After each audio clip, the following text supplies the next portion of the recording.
Podium microphone check. 1, 2, 3, 4. Podium microphone check.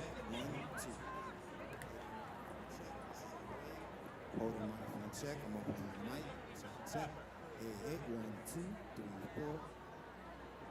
Good morning. Good evening. Good night. Hello, hello, hello.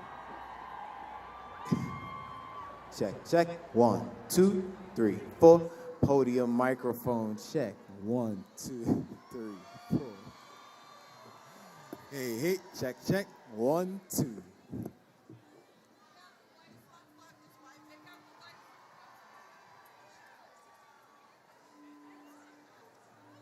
Stage left, podium microphone check. Stage left, podium microphone check. 1, 2. This is up on the mic, and I backed off. Podium, stage left, microphone check. 1, 2, 3, 4. Check, check. 1. Podium microphone check. 1, 2, 2, 2. 1, 2. Podium microphone check.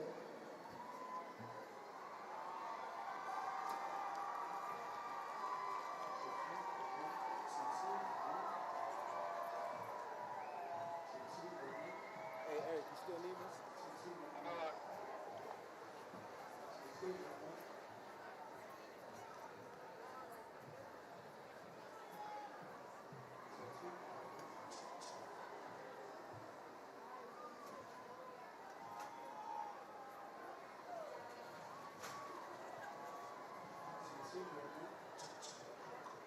Hey!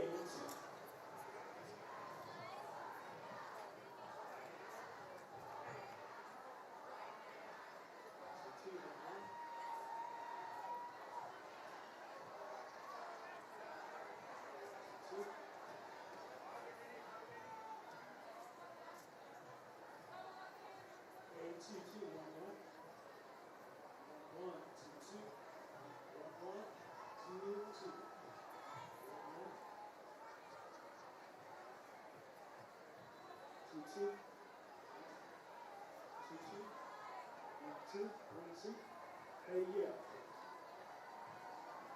Hey, Pauline, how are you? Can you hear me? Can you high pass her about 175? 2, 2, 1, 1. Can you do, notch around 1.5K down EMV?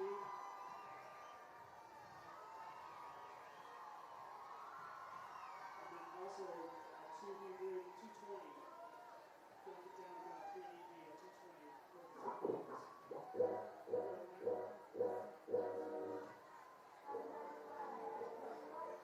2, 2.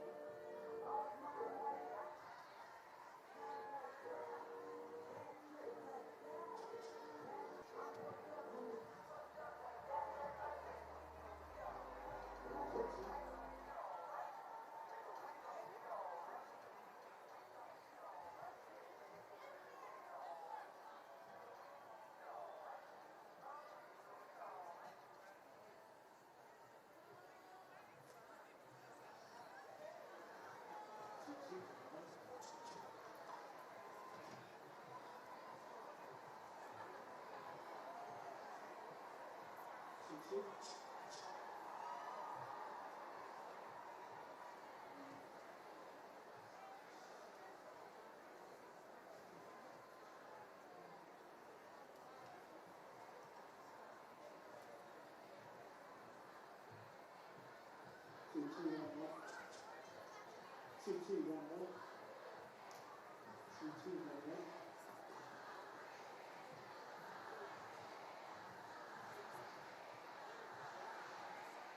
You got my best there? So you go in the house at 220, down, and then if I could just do a large love run, a high pass around 4 at the height, so just around 4. 3 seconds apart. And then on the track one, just I'll get you 5 seconds.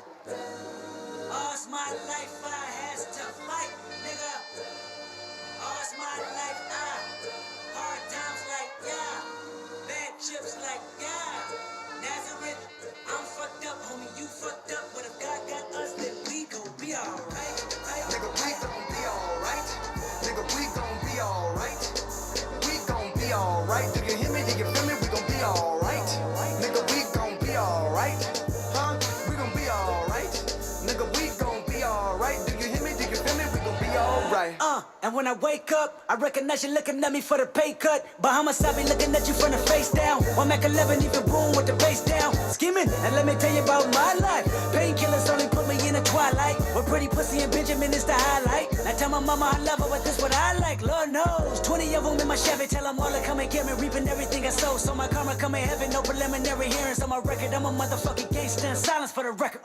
Tell the world I know it's too late. Boys and girls, I think I've gone great. Trying to side my face this all day. Won't you please believe when I say, when you know we've been hurt, been down before. Nigga, when our pride was low, looking at the world like, where do we go? Nigga, and we hate poor, wanna kill us dead in the street for sure. Nigga, I'm at the preacher's door. My knees getting weak and my gun might blow, but we gon' be alright, right? Nigga, we gon' be alright. Nigga, we gon' be alright. Nigga, we gon' be alright. It's like nigga, living shit, I blast myself. I'm tired of being poor and even worse, I'm black. My stomach hurts, so I'm looking for a person to snatch. Cops give a damn about a need, bro. Pull a trigger, kill him, he's a heat, bro. Get it to the kids who the hell cares. One less ugly mouth on the welfare. First ship them, don't let them kill the brothers. Give them guns, step back, watch them kill each other. It's time to fight back, that's what Huey said. 2 shots in the dark, now Huey's dead. I got love for my brothers, but we can never go nowhere unless we share with each other. We gotta start making changes. Learn to see me as a brother instead of 2 distant strangers. And that's how it's supposed to be. Brother, it's close to me. I let it go back to when we played as kids, but then it changed. That's the way it is. That's just the way it is. Things will never be the same. That's just the way it is. My daddy Alabama, mama Louisiana.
Number 3 is solo.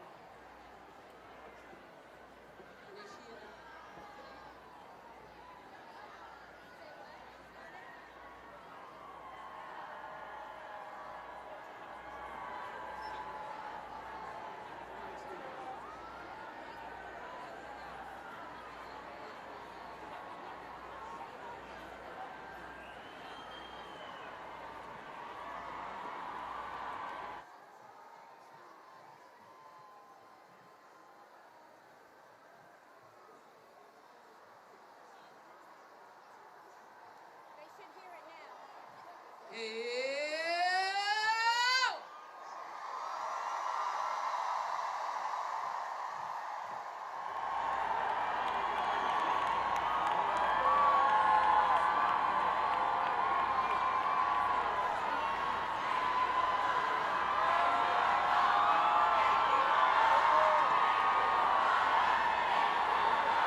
Chua. This song, thank you for the chanting. Now it's time to shh. Come on, ladies. This song is to honor our ancestors, to bring them back. Here today, they're going to walk with us and protect us, all of us.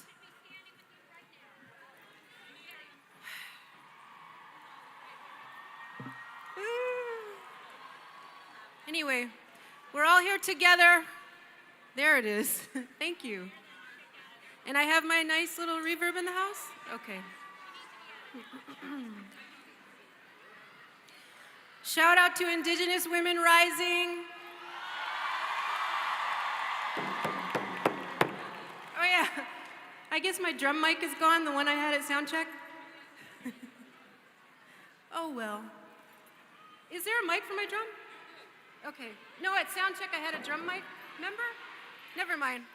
Anyway, oh well, pretend there's a drum. Thank you. Thank you. Shout out to Toshi Regan.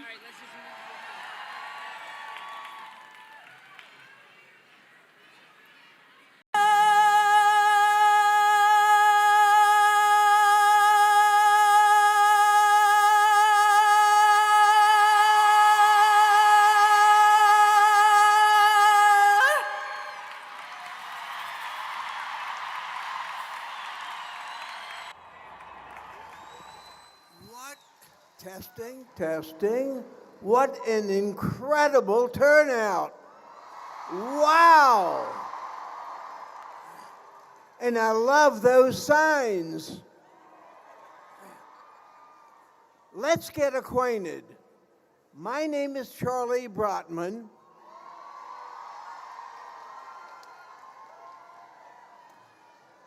And when I say, hello, everybody, I want you to say, hello, Charlie.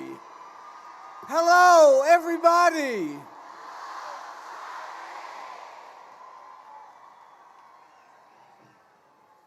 What we're going to do here this afternoon, this morning, is just incredible and beautiful what you guys are doing here.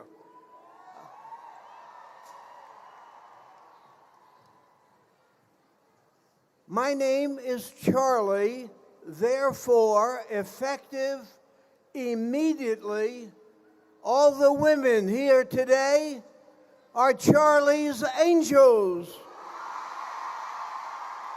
Yeah. I have announced the presidential inaugural parade, which the crowds here are much larger than at the parade.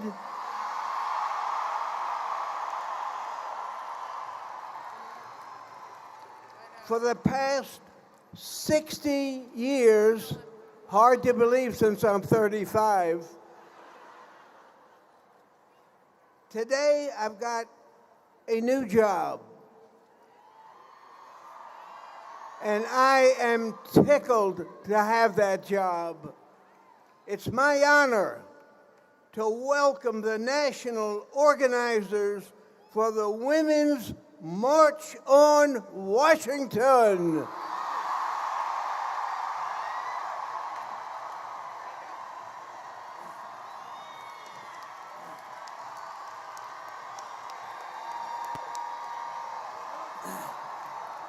They said it couldn't be done, but they did it.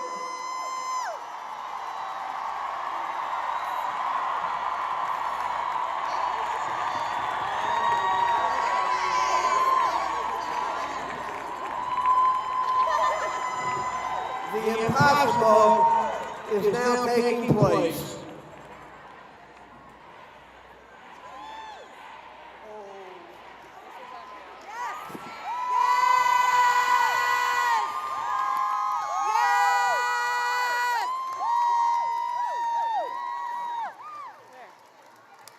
They deserve all the applause you can give them.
Lots of good things are on the way.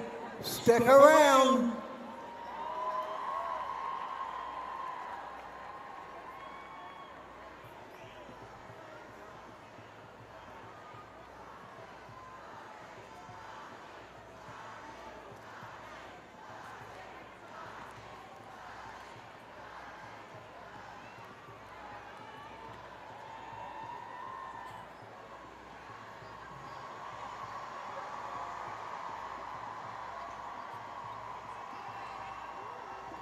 Good morning.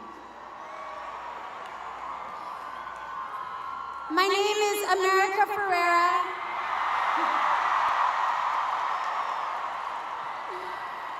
And I am deeply honored to march with you today as the chair of the Artist Table, as a woman and as a proud first-generation American born to Honduran immigrants. It's been a heart-rending time to be both a woman and an immigrant in this country. Our dignity, our character, our rights have all been under attack, and a platform of hate and division assumed power yesterday. But the president is not America.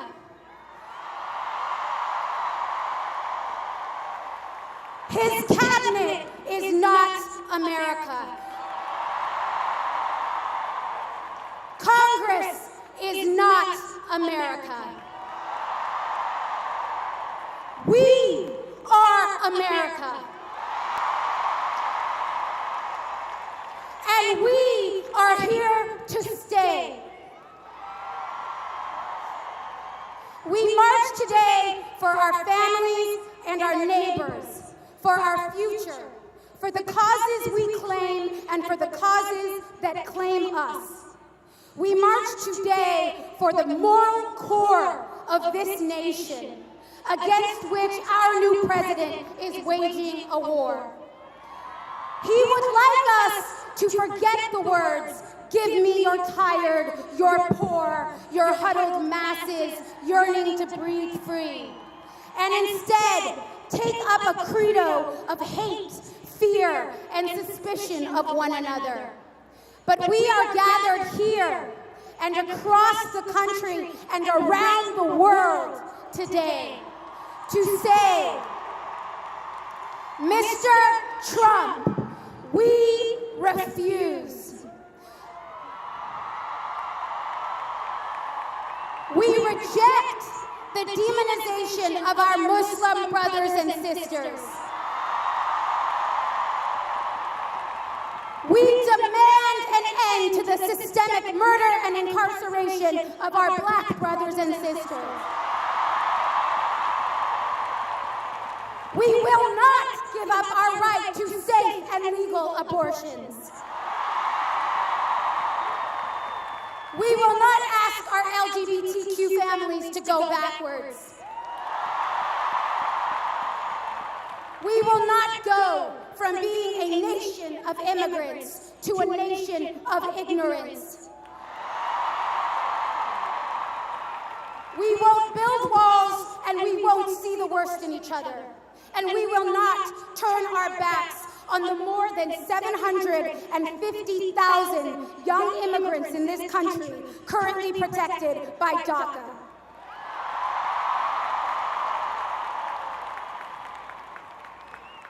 They are hardworking, upstanding, courageous individuals who refuse to live in the shadow of fear and isolation. They bravely took to the streets to declare themselves and to provide a voice and hope for their community. Today, we march with and for them. Together, we, all of us, will fight, resist, and oppose every single action that threatens the lives and dignity of any and all of our communities. Marchers, make no mistake. We are, every single one of us, under attack. Our safety and freedoms are on the chopping block, and we are the only ones who can protect one another. If we do not stand together, march together, fight together for the next 4 years, then we will lose together. Our opposition knows how to stick together. They are united in their agenda to hold this country back and to thwart progress. It is in their slogan. So we too must stand united. If we, the millions of Americans who believe in common decency, in a greater good, in justice for all, if we fall into the trap of separating ourselves by our causes and our labels, then we will weaken our fight and we will lose.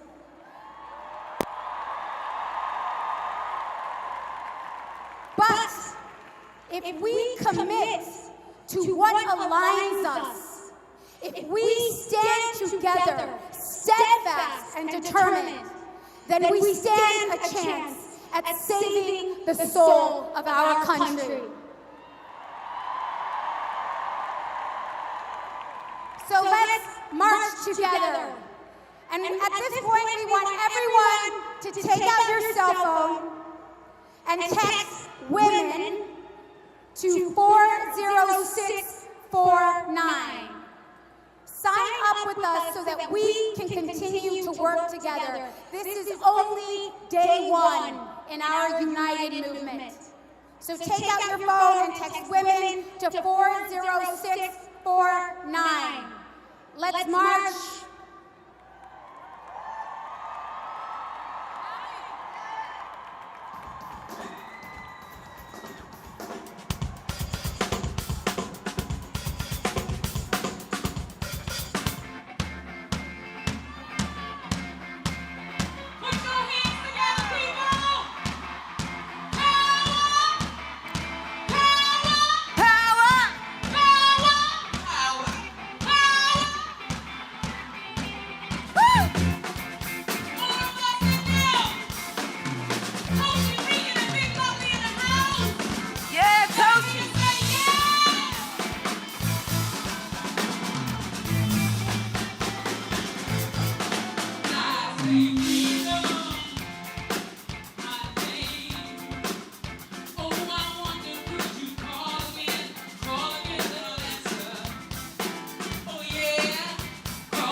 Some of you, we've had our fill.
Nancy Reagan and Big Lovely.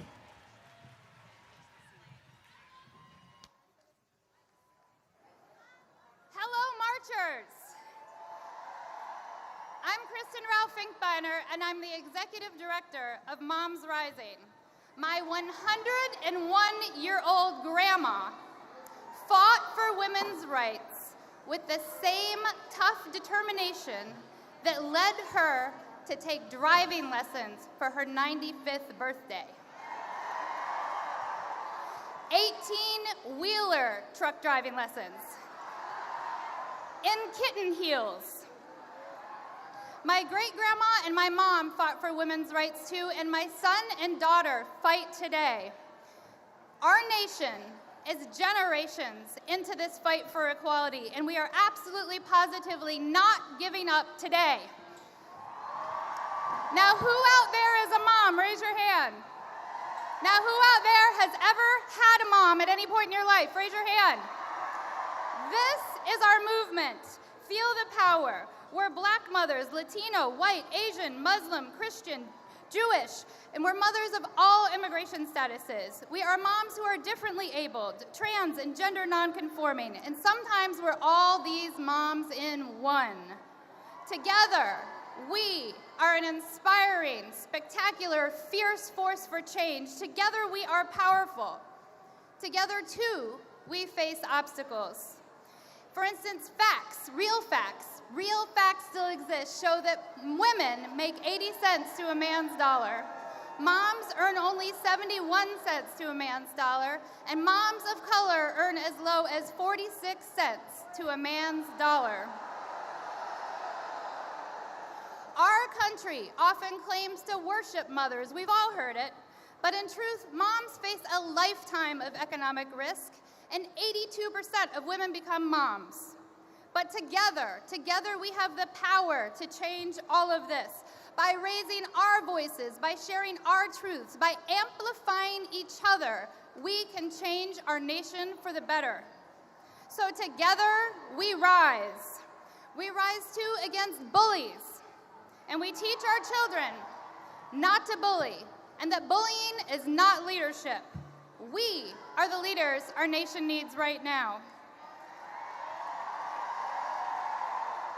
We are leading the way to move forward policy that lifts our nation, policy like health care, fair pay, child care, paid family leave, criminal justice reform, gun safety and police reform, food justice, fair treatment for all families, including immigrant families. We will not stop fighting until we win. We stand, we rise, we march for each other. The unfair treatment of any single one of us hurts all of us. Silence is not an option.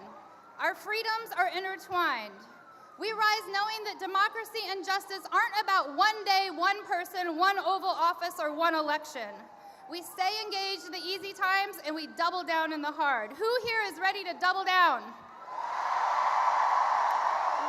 When I say a word, you say rising. Women, moms, community, America. We are all rising together. The over 1 million members of Moms Rising rise with you. We invite you to take action with us at www.momsrisingnow because we know together we are the fierce, determined, and inclusive leaders our nation needs. Generations of work brought us here today, but the challenges we face are unprecedented. We will not be bullied. We will not be silenced. We will rise together. I believe in us. Thank you.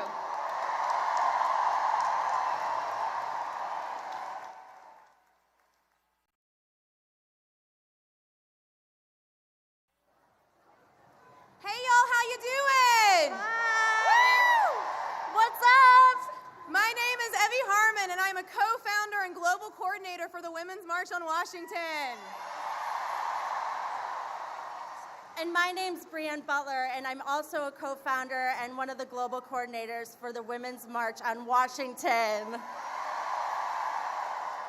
It is our utmost honor to introduce to you the President of the Natural Resources Defense Council, Ria Suh. Woo!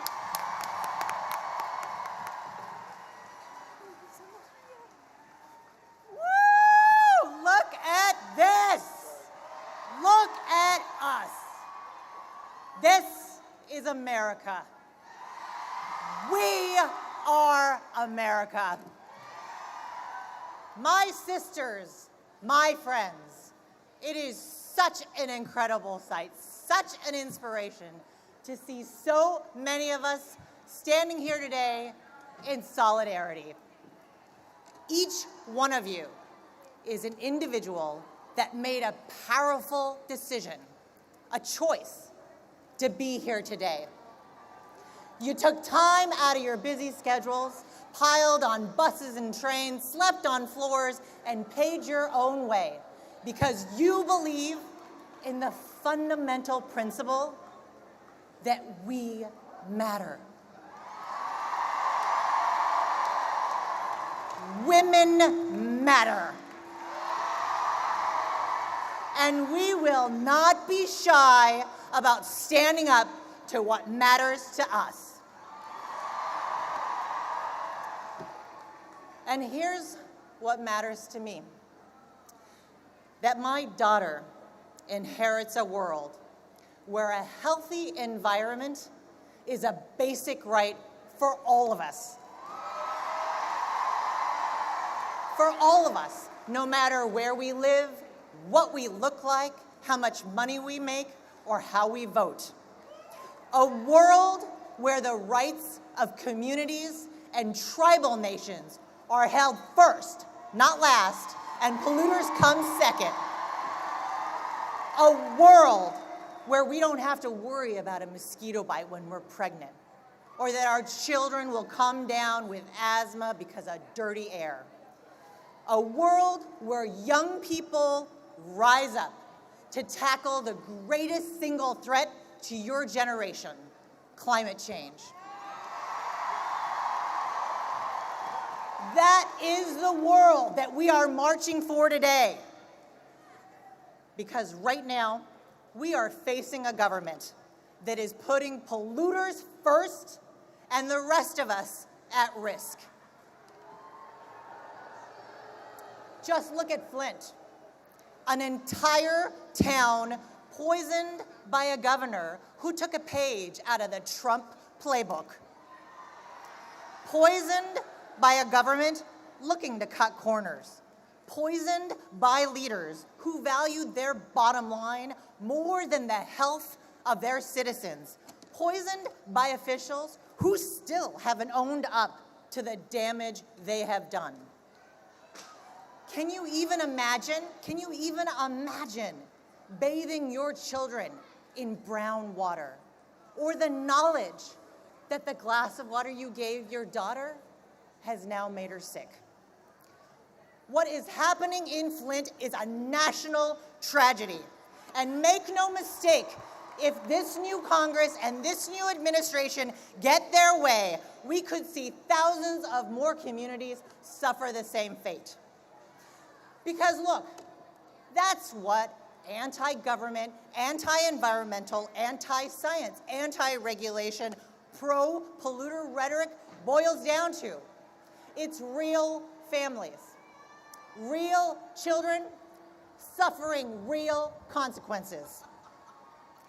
Now look, it may not seem like we as individuals can do much in the face of these threats to our health, our country, our planet.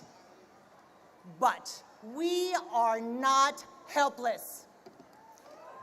We are still a democracy.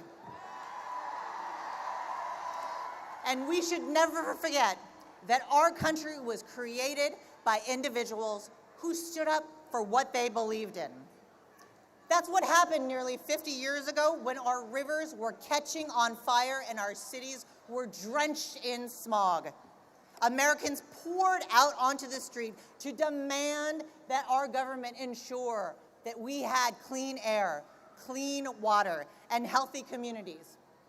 Marches led to a generation's worth of environmental progress that has improved and literally saved the lives of millions.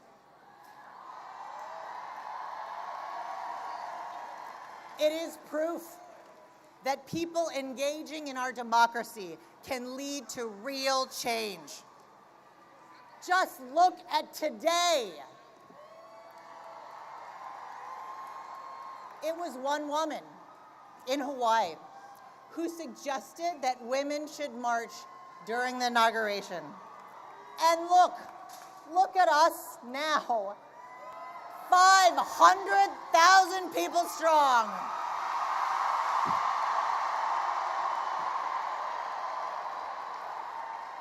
One woman one march turns into an entire movement. That is a powerful thing. And it means as strong and as tough as this administration thinks it is, we will always be stronger. And even if it doesn't feel that way, this president works for us. So let's prove that our natural world belongs to no single individual. That clean water has no political party.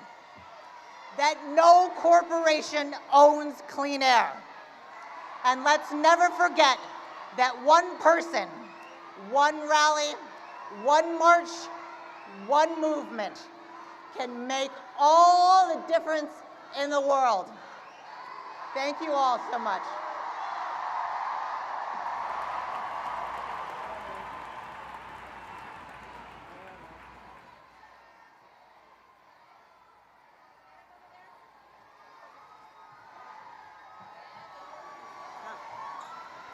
Ready? Hi, everyone. My name is Vanessa Rubel. I'm one of the co-founders of the Women's March in Washington and head of campaign operations. Woo, it's a lot up here. There's a sea of women in front of me and a sea of women in back of me and a sea of women on all sides.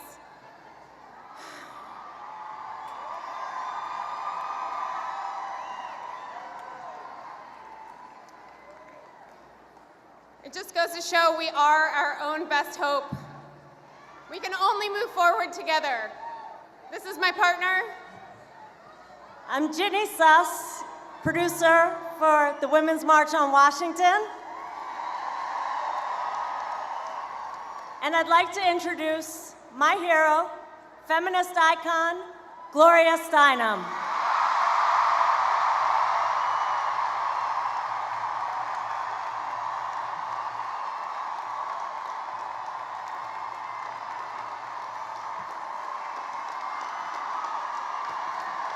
You look great.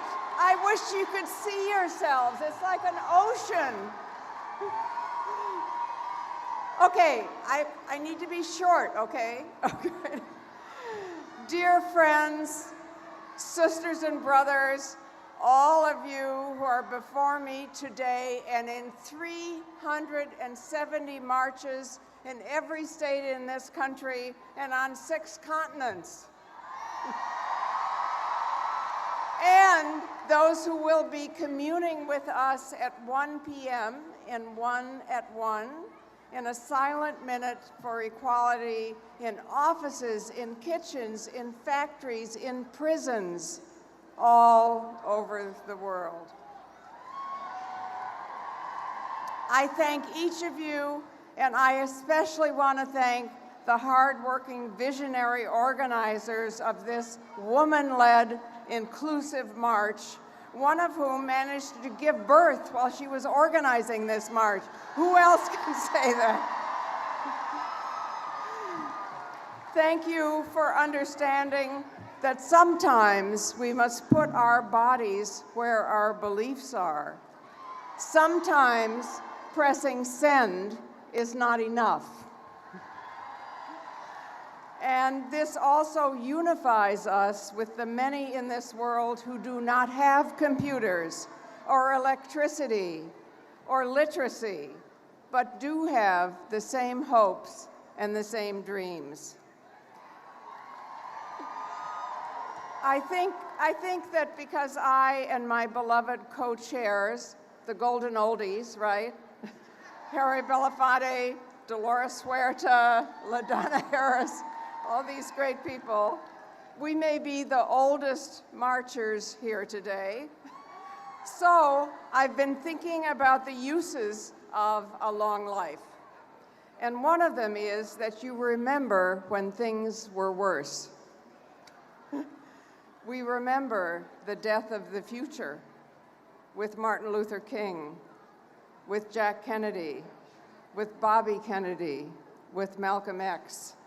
Without those deaths, for instance, Nixon would not have been elected, and there would not have been many of the wars we have had. Now, our great leaders like Barack Obama and Michelle Obama are still with us. And remember how much we feared they might not be, and how much threat there was, in fact, on their lives. And they are with us.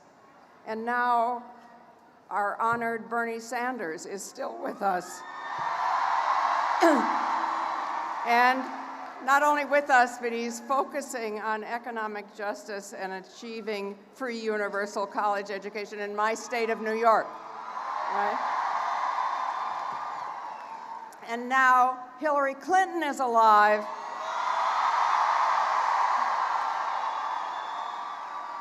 And definitely not in jail. She who told the whole world that women's rights are human rights and human rights are women's rights. So crucial when collectively violence against females in the world has produced a world in which for the first time there are fewer females than males. I'm not trying to deny the danger that this day initiates. Trump and his handlers have found a fox for every chicken coop in Washington, and a Twitter finger must not become a trigger finger. Some very experienced doctors of the American Psychiatric Association have publicly written to warn us that, and I quote, his widely reported symptoms of mental instability, including grandiosity, impulsivity, hypersensitivity to slights or criticisms, and an apparent inability to distinguish between fantasy and reality, lead us to question his fitness for the immense responsibilities of the office, unquote.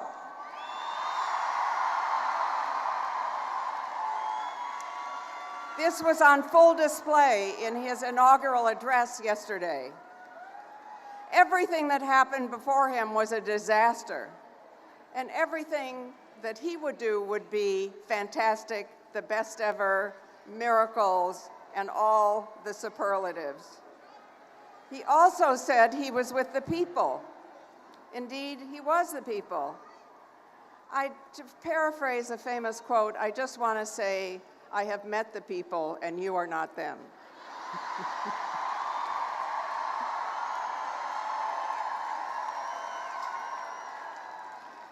We are the people.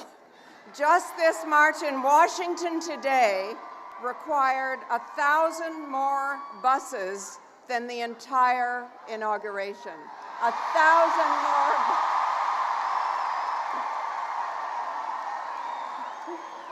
And I was just talking with people from our many sister marches, including the one in Berlin, and they asked me to send a special message.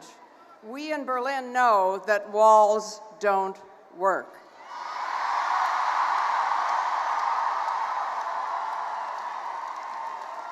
And remember Poland, where last month the government passed an anti-abortion law and 6 million women turned out in the streets and they had to change it.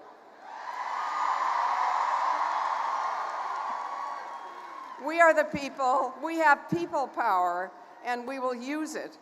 You try all the power that you tried to eliminate.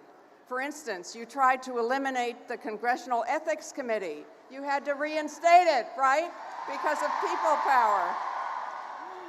Because this is the upside of the downside.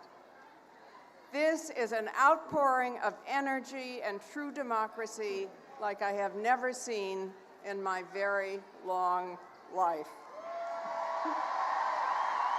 It is wide in age, it is deep in diversity, and remember, the Constitution does not begin with I, the President, it begins with we, the people. So don't try to divide us. Do not try to divide us. If you force Muslims to register, we will all register as Muslims.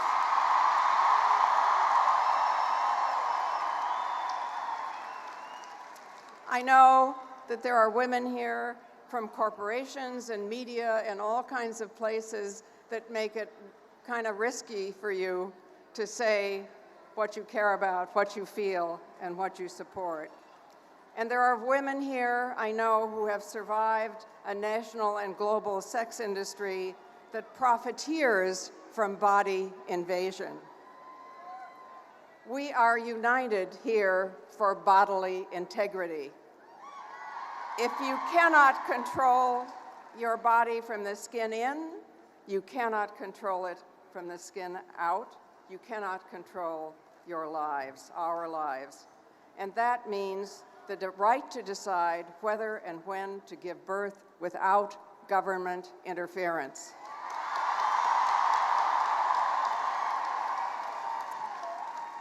We are here and around the world for a deep democracy that says we will not be quiet, we will not be controlled, we will work for a world in which all countries are connected. God may be in the details, but the goddess is in connections.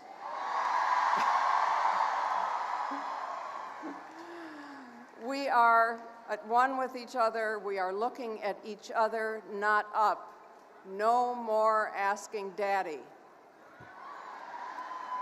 We are linked. We are not ranked. And this is a day that will change us forever because we are together. Each of us individually and collectively will never be the same again. When we elect a possible president, we too often go home. We've elected an impossible president. We're never going home. We're staying together. And we're taking over. I thank you from the bottom of my heart. Make sure you introduce yourselves to each other and decide what we're going to do tomorrow and tomorrow and tomorrow, and we're never turning back. Thank you.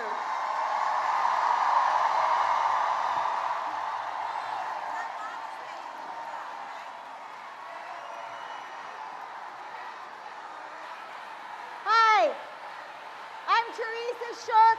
I'm the one whose Facebook event went viral. Thank you all for making it happen. Thank you all for being here. And we can't give up. And we have to keep fighting.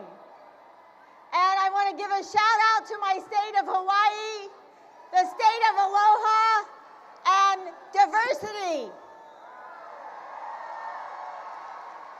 And to my family, to my granddaughters who inspired me to do this so that they can grow up and have opportunities available to them equal to everyone else, for all women. And equal rights for all people. Thank you to everybody who's here who made this possible.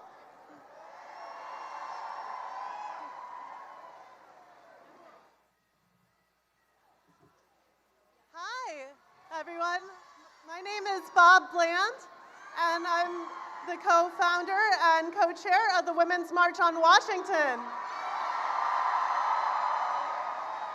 I'm up here on the podium with my daughter today, Chloe, who's only... And the reason why is because the birth of this march also coincided with the birth of my daughter. And I want my daughter and my other daughter, Penny, who's 6 years old, to know that women, when we come together collectively, we can transform the world.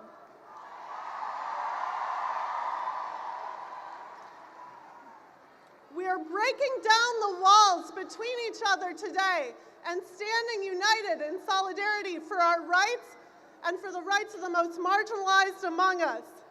Out of this grassroots movement, we have over 600 sister marches worldwide. And 3 million people around the globe marching with us today. In a phone call early on with our state and national organizers, Elder Bernice King told us that the Women's March is a pivotal opportunity for us to be at the forefront of healing, birthing, and elevating the consciousness of this nation. Together, we will show a new face of America, a spectrum of color, consciousness, and inclusion like never before. Yeah. When we march to the White House in a few hours, it won't be the end. This is just the beginning of a movement we are co-creating together with women at the center of it. And I want you to know, standing up here today, that any of you can be an activist. Any of you can be an organizer, because before this march began, I had never done anything like this. So you can do it too. I beg you to go back to your local communities, to partner up with people that you've never talked to before, to have conversations here today that you would have never experienced otherwise, and for that to galvanize you over the next 18 months and the next 4 years. The first 100 days of this administration are a critical time for our voices to be heard. So I want you to start with one simple first step. We want you to write a postcard to your elected officials and community leaders at the federal, state, and local level about what matters to you most and how you're going to continue to fight in the days, weeks, and months to come. There will be volunteers handing out postcards at the finish line of this march, and we'll have them available for anyone to print online. Our lives, bodies, and freedoms are at stake, and so are the safety and vitality of our communities. Our elected officials need to hear about it from you. This is just the first of 10 actions we're going to take collectively in the first 100 days of this administration.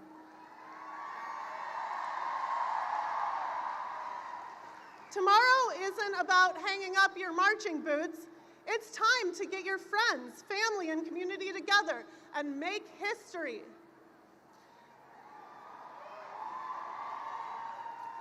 Join us in sending a powerful message to this new administration at womensmarch.com/100 and never stop fighting for justice.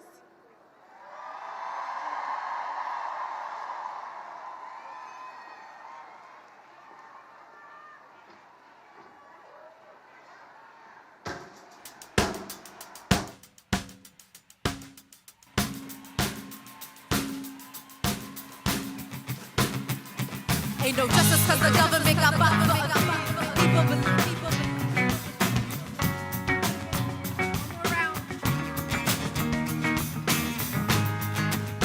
These beautiful people.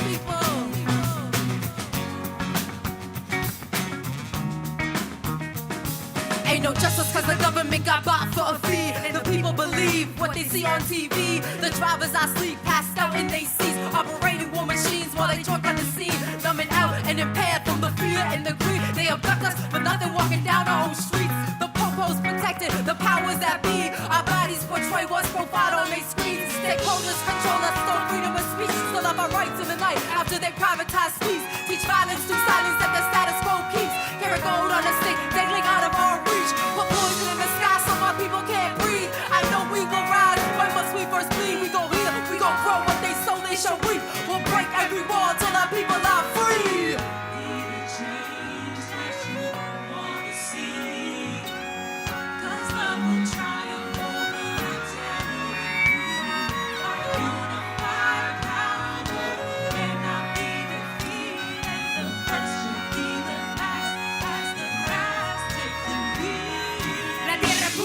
Si yo fuera mago convirtiera la violencia en escalera que baja como un ganador que ahora está en tercera. Pero no, le nacimos una fiera que nos saca como sea, porque ama el dinero y no considera la frontera. Exagera el dolor mientras sube su bandera. Where my solutionaries at? Si yo fuera alquimista convirtiera al egoísta en estatua de oro para que quede como todo. En la plaza del olvido quieren recordar. Pues le tomas una foto pero solo para marcar. Menos que destruye la vida que conquista la imaginación de un poeta humanista y que está prestando atención, que abra corazones con todo el cuerpo que resista.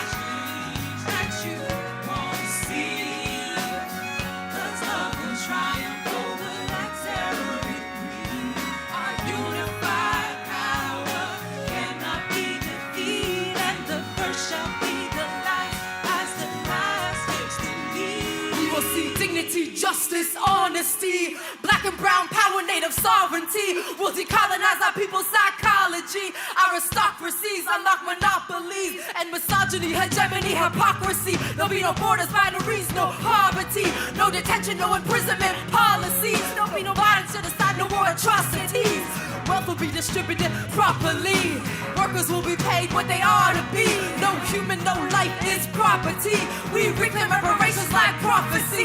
Humans and the earth in harmony, and right relationships of reciprocity. We raise up our babies to live consciously. We will love who we love, be who we wanna be.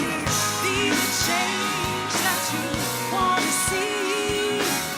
'Cause love will triumph over that terror in me. Our unified power cannot be defeated, and the first shall be the last, as the last victory. Ella sí es que cante con el sonido de su corazón, pulmones llenos de aire para combatir la destrucción. Como el viento pinta la noche, ya como el día pinta el sol. Y un mañana pasajero que dos manos liberó. Fuerte como una baja, trae vida como el tambor. Esperanza que en el futuro se encuentra la bonzón. El momento fugitivo que cultiva compasión. Entrando a pesquina huecos de la guerra y rebotó. Y busca paz en la bala, ganarse de emoción. De moneda sucia dulce que comienza y devoró. Pero ella en su vientre trae espíritu del sol. Al centro conocieron el sonido de su voz. Be the change that you wanna see. 'Cause love will triumph over that terror in me.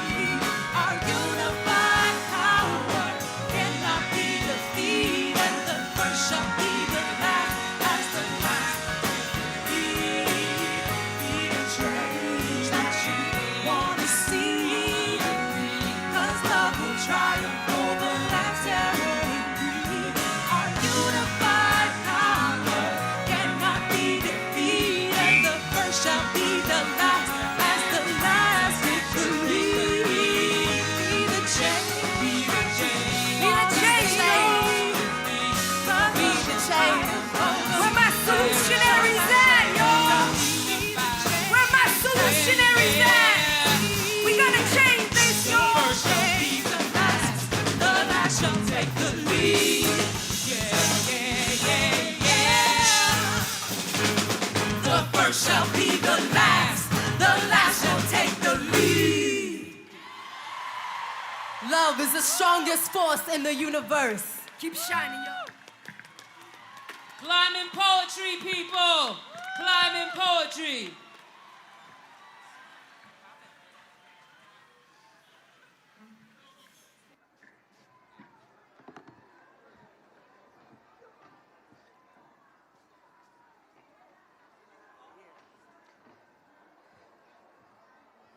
I'm Melanie Campbell, Black Women's Roundtable. How you doing?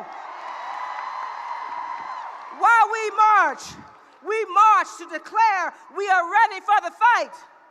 We, the Black Women's Roundtable, Black Youth Vote, National Action Network, and all of our sisters in the movement stand in solidarity with all of you, 300,000 strong. And we are here to declare we are America. We will stay woke and we will not be moved. We march in memory of our sister ancestors, Dr. Dorothy Irene Height, Dr. Cedar Lawrence Tucker, Shirley Chisholm, Willie Barrow, Evelyn Laurie, Amelia Boynton, Fannie Lou Hamer, and Sojourner Truth. We march in memory of my mother, Janet Campbell, who was a retired public school teacher in Mims, Florida, and all our mothers and fathers to protect our neighborhood, quality public schools across our nation. We march for Black women who voted 94% for Hillary Clinton. Who, by the way, won 3 million votes over her opponent. And they say she lost the Electoral College. We march, and I need your help on this one, my sisters and my brother. We march even for the 53% of white women who voted for that other guy. To reflect and join us, all of us, moving forward to break that glass ceiling, to elect the first woman president of the United States of America, and appoint a Black woman to the Supreme Court in our lifetime. While we march to protect Obamacare, Medicare, Social Security for our seniors, Medicaid for people living in poverty, and we march for the human right to control our own bodies. We march for the human right to just live. We march for living wages, paid sick days, and paid family leave. We march to protect Black colleges and Black businesses, voting rights, LGBTQ rights, immigrant and disability rights. And we march for freedom of religion and freedom of the press. We march to send a message to the White House, Congress, state, and local politicians that we are united and we will not be moved. So before they cut the mic off on me, I want you to do this, repeat after me. We march for women's rights. We march for human rights. We are ready for the fight. We march for the least of these God's children. And we march because love trumps. Thank you, march organizers, my sisters and my brothers. Peace and power.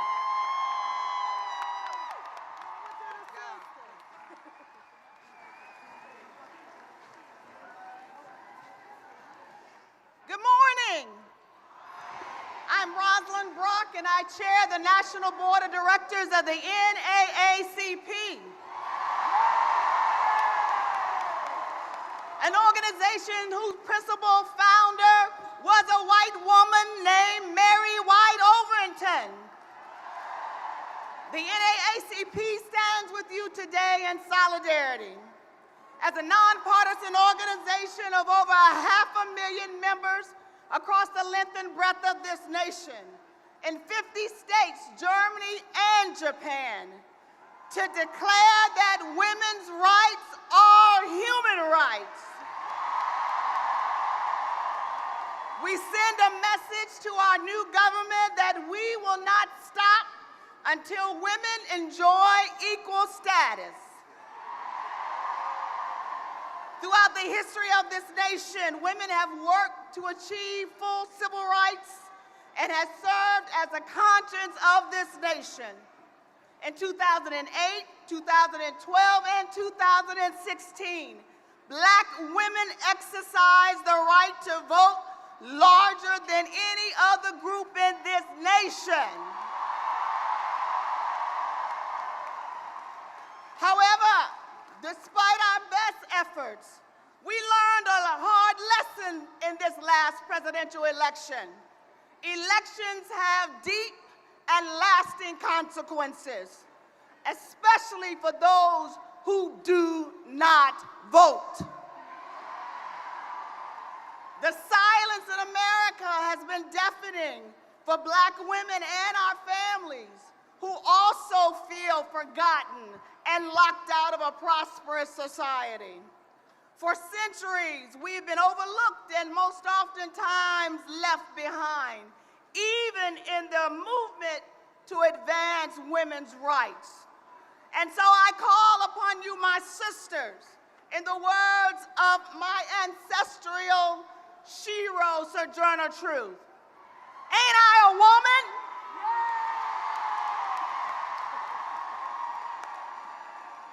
As authentic change agents for transformation, we must stand united to oppose the president's nominees for U.S. Attorney General, Secretaries of Education, Health and Human Services, and Labor. We must also fight to ensure that the rights gained by women, minorities, the LGBTQ community, and immigrants are not destroyed by an administration that seems bound and determined to take this nation back to a place where we are a house divided against ourselves. And so, my sisters, I ask you today, as we face the rising sun of a new day begun, let us boldly declare to this administration and to this nation that we will organize, we will fight, and we will march on till victory is won. Because courage will not skip this generation. Courage will not skip this generation. Courage will not skip this generation. Peace and power.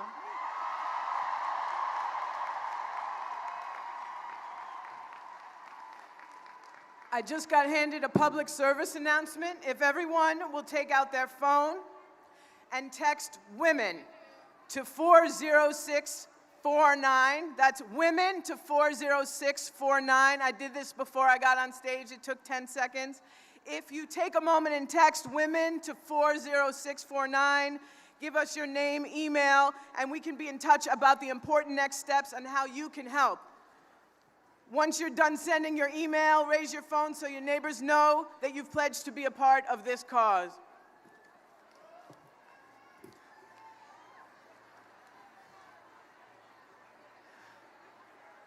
And now let me tell you who I am. I'm not just your commercial break.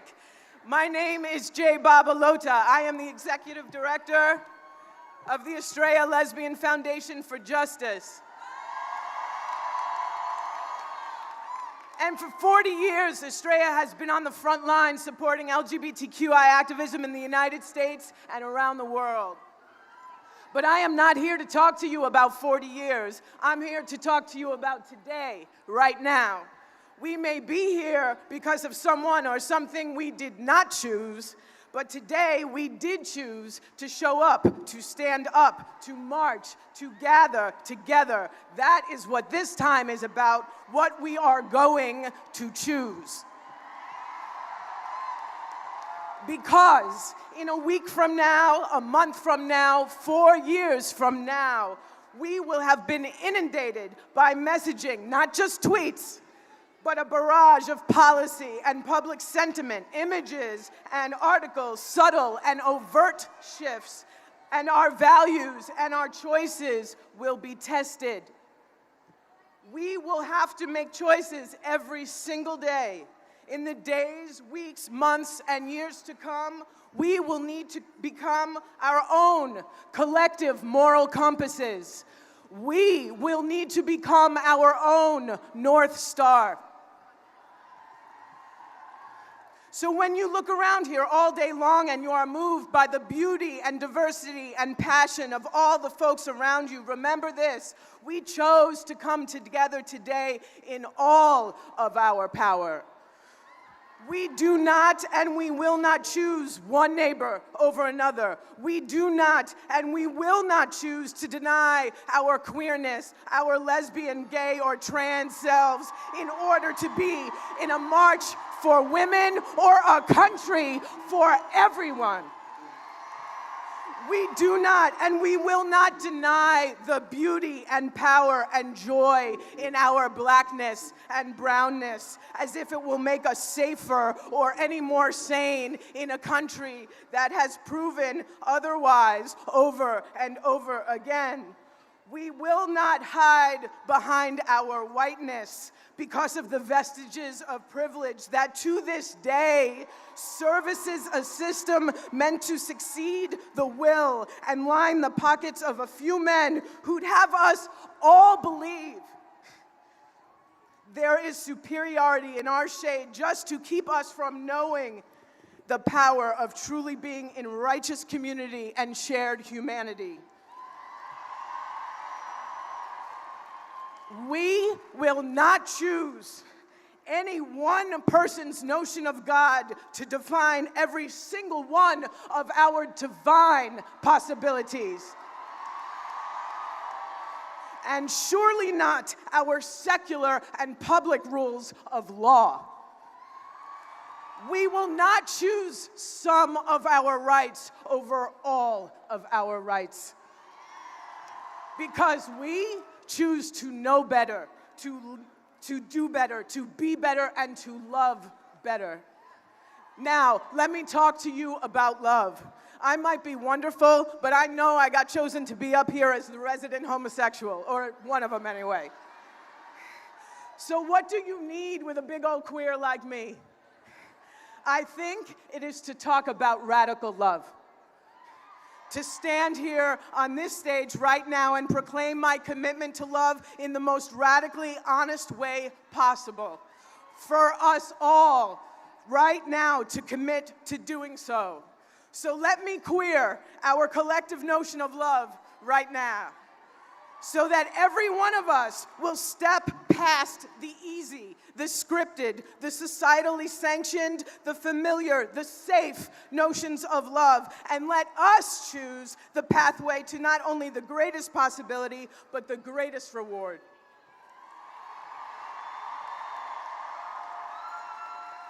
We are not a fluke. This is not a singular phenomenon. We are fantastic and fabulous. And this is only the beginning. No, this is not a one-off. This is an uprising. This is an uprising of love. Say it. We are an uprising of love. We are an uprising of love. We are an uprising of love. Choose it every day.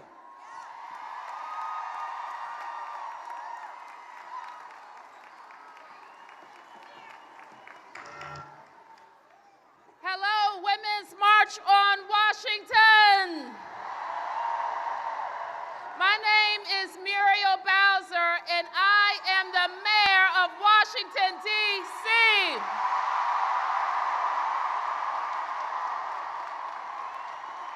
I want to welcome you all to your nation's capital in the best city in the world, and soon to be the 51st state. I wanted to be here to let you know that Washington, D.C. has a chick mayor, and I'm here to speak for all the women elected officials. The women will tell you that we are more hard harshly criticized. We are more frequently criticized, and we are more wrongly criticized at every single level, be it the school board, the state house, or a candidate for the President of the United States. And when women are more harshly, more frequently, and more wrongly criticized when we speak up for women in neighborhoods and families in public education, we need every woman and every man to speak up for us too. In Washington, D.C., we're a little unique. We're a city, a county, and a state. We are 680,000 people strong. Yet, we don't have a single vote in that Capitol building. And that injustice must end. Already, an emboldened Congress continues to threaten the rights of women. Year to year, they tell us we can't use our own money to support low-income women and their health care. And now they want to make it permanent. You tell them to leave us alone. Leave us alone. Leave us alone.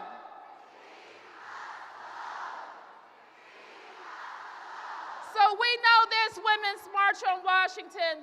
When the president needed help with that Congress, he counted on mayors. And mayors have to stand up for immigration rights, for reproductive rights, for LGBTQ rights. We have to stand up to fight climate change from the mayor's office. And we have to stand up for public education because that's what our kids need. So let me just say this, because this is what we tell the Congress, and this is what you should tell them from your states. The best thing the federal government can do for us is leave us alone.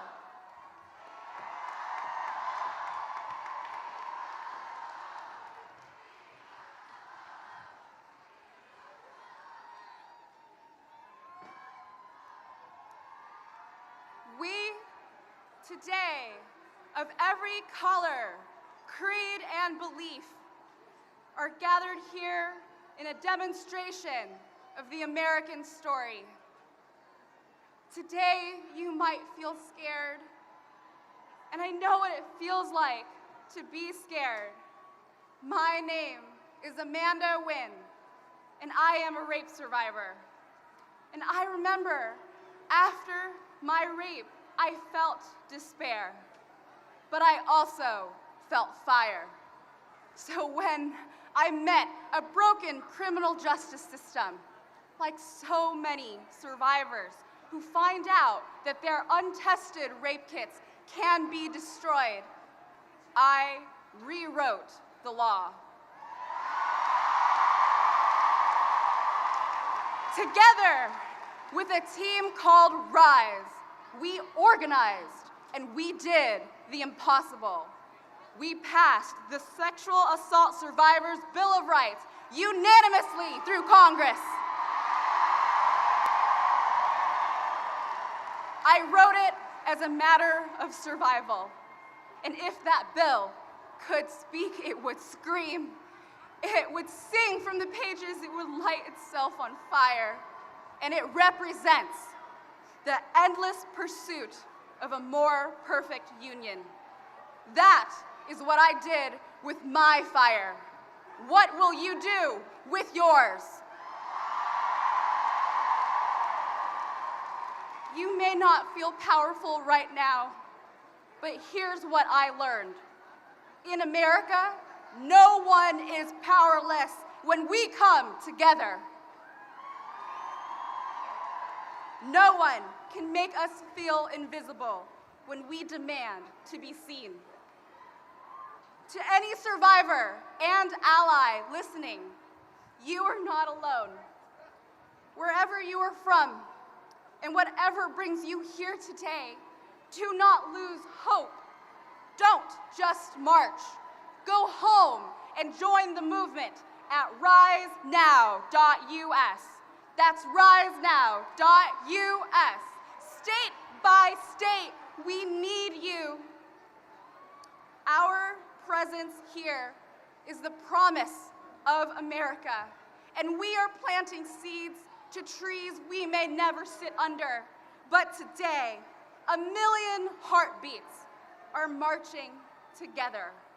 Our souls are on fire. Keep that fire ablaze. Remember your power.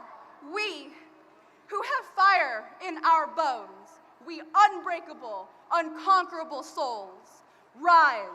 Let me hear you say it. Rise! Rise! Rise! Rise up!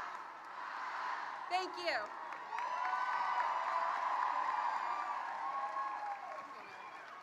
I have to make an announcement.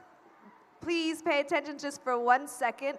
Kate Stroud from Charlotte, North Carolina, who is blind, has been separated from the people that she came with. She's in all black. She has a pink hat, a pink backpack, a pink cane. If you came with Kate Stroud, she is on stage right. Come to the back of the stage. Again, Kate Stroud to the back of the stage. We have her. She's safe. We just want to reunite her. Thank you.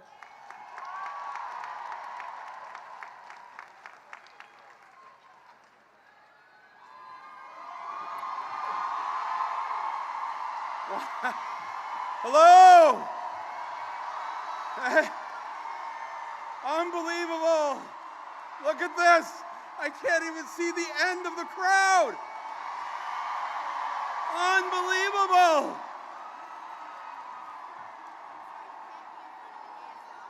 We're going to have 1 million people here today. I can't, look at this! My name is Michael Moore.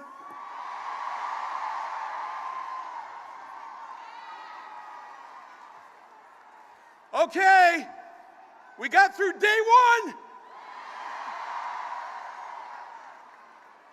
We're in day two now of the Trump tragedy.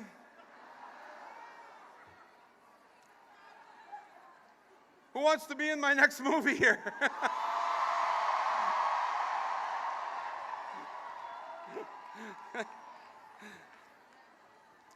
So I woke up this morning, picked up the Washington Post, and the headline read, "Trump takes power."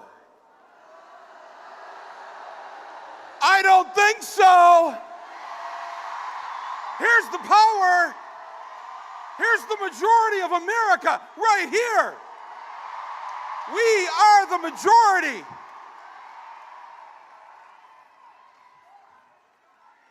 New president vows to end American carnage. Mr. Trump, we are here to vow to end the Trump carnage.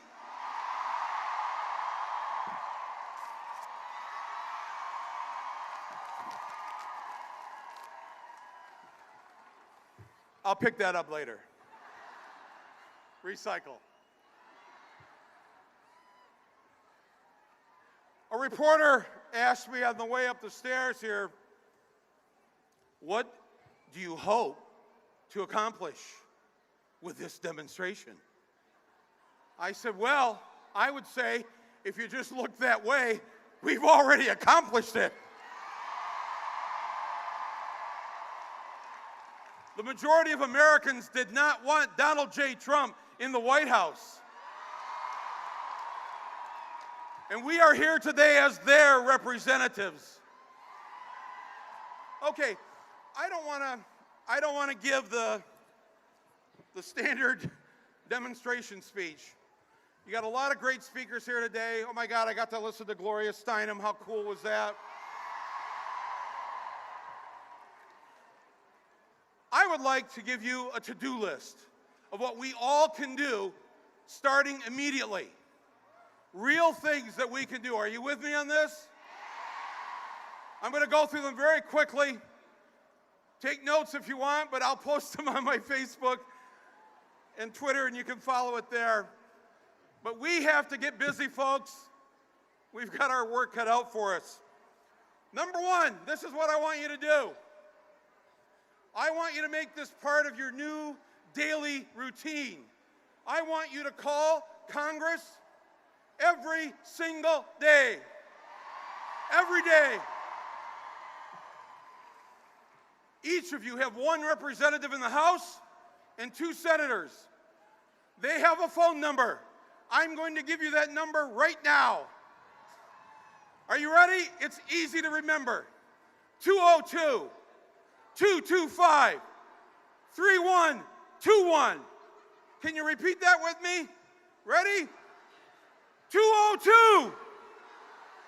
202-225-3121. Now you do it. Go.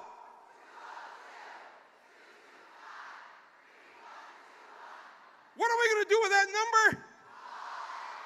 When are we going to call them? Every day. That's right. Every day. It's so easy, my friends. If you're watching this at home, there's a human being that answers the phone. They pick it up.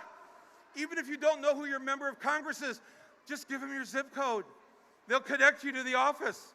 It's that easy. It'll take 2 minutes. Each day, I and others are going to be posting things for you to call Congress to do. On Monday, call them and tell your senators, and you get them at the same number, we do not accept Betsy DeVos as our Secretary of Education.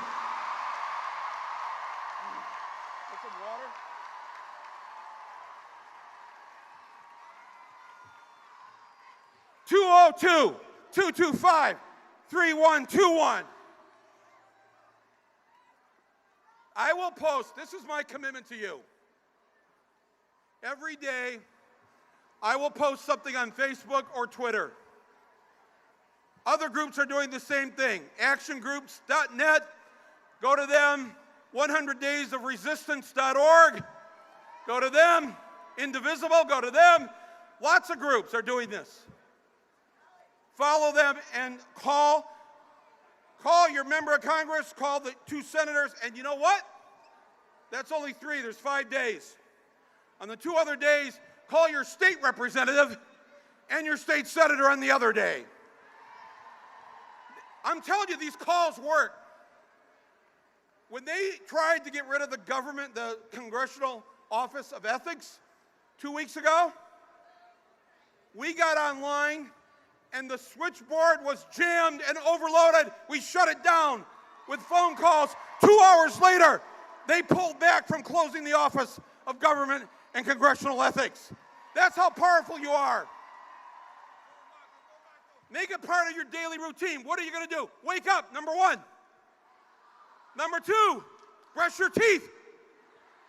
Number 3, make the coffee. Number 4, walk the dog. If you have a cat, just stare at it.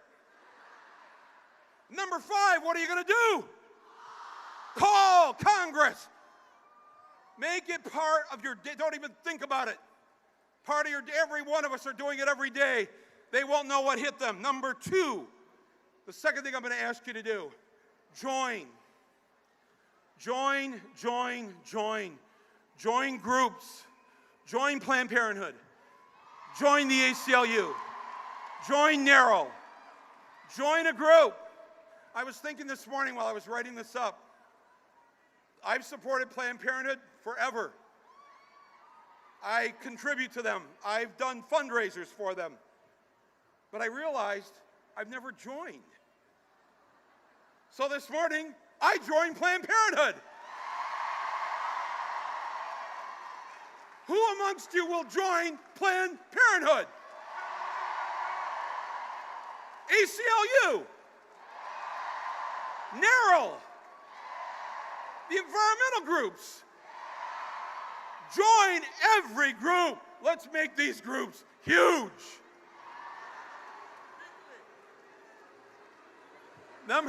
Huge. Bernie, huge. Number three, you need to form your own personal rapid response team. All it takes is 5 to 10 family members and friends, the people that you're going to call or text or send an email to on any given day where we have to move fast. Everybody here, who will form a rapid response team? 5 to 10 people.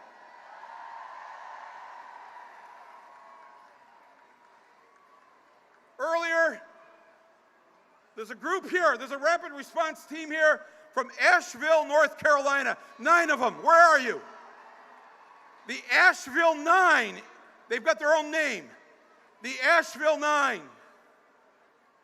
And I said to them, how many of you have been to a demonstration before in D.C.? 8.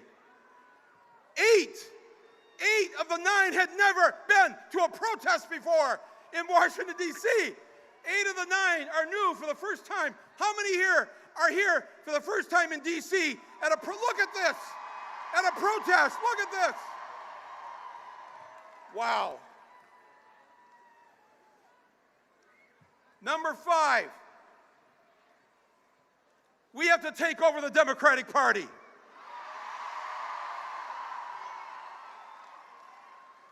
God bless the Democrats who fought with us, who've done so many good things. It's no knock on them. But if you were coaching the women's basketball team, twice in 16 years, my friends, we've won and then lost. We've let this happen twice now in 16 years, where we win the White House, but they walk through the door. Are you gonna let this happen again in your lifetime? I'm not. I'm sorry, but the old guard of the Democratic Party has to go. It has to go. We need new leadership. We need young leadership. We need women leadership. We need people of color. We need gay and lesbian and bisexual and transgender. I support Keith Ellison as the new DNC chair. He is a great organizer and our only Muslim member of Congress.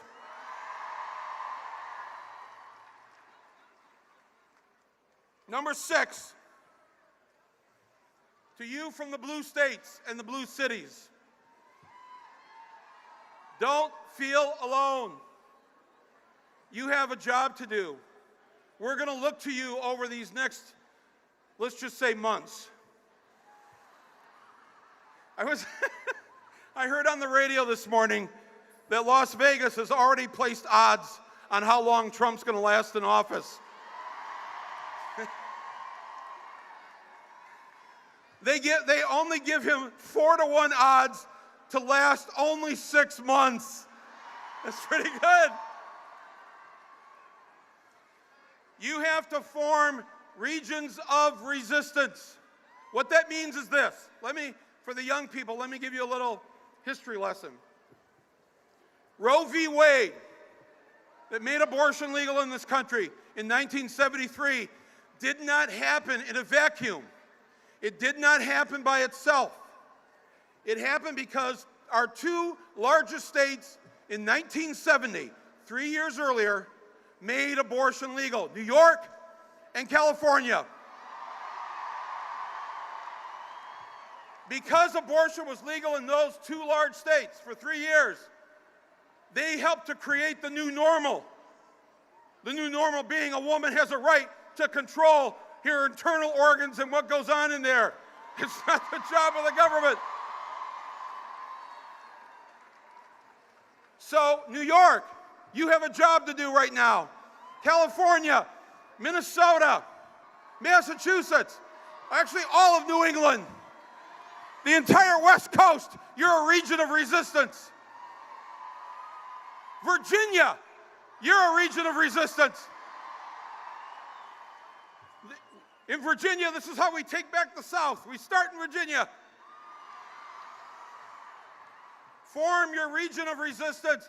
And what you have to do in these states, you have to create laws that show the rest of the country what it looks to have health care for all, what it looks like to not have mass incarceration, what it looks like to pass laws that prohibit discrimination in employment for gays and lesbians and others. Show the rest of America how it works. If you're a city in a red state, if you live in Detroit, God, that's painful to say that Michigan is a red state. But you live in a blue city in Michigan, you live in Traverse City, Michigan, a little town. Bernie got 70% of the vote in that little town. Form your region of resistance there. Say to the people in power, you are not going to come to my city and take my Mexican brothers and sisters away. I will stand in front of you, nonviolently and peacefully. The other night I asked 30,000 people in New York City, who will join me to block the George Washington Bridge, the Holland Tunnel, and the Lincoln Tunnel if the federal government comes to take our Mexican brothers and sisters away? 30,000 people say, I will do it. You have to be willing to put yourself on the line. It's that important.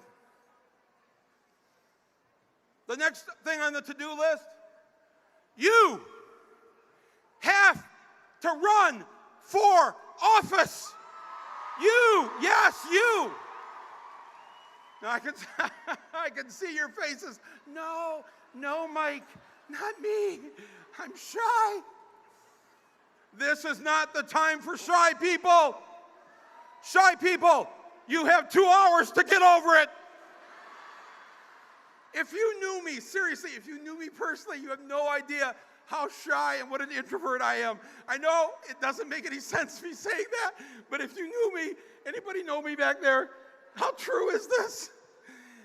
When I was 18 years old, I was a senior in high school, and I couldn't stand the principal or the assistant principal in their backward ways. I decided to run for school board. I was only 18. I called up the city clerk. I said, what do I got to do to run for school board? He said, well, you need to get names on a petition. Oh, how many names do I need on the petition to run? 20.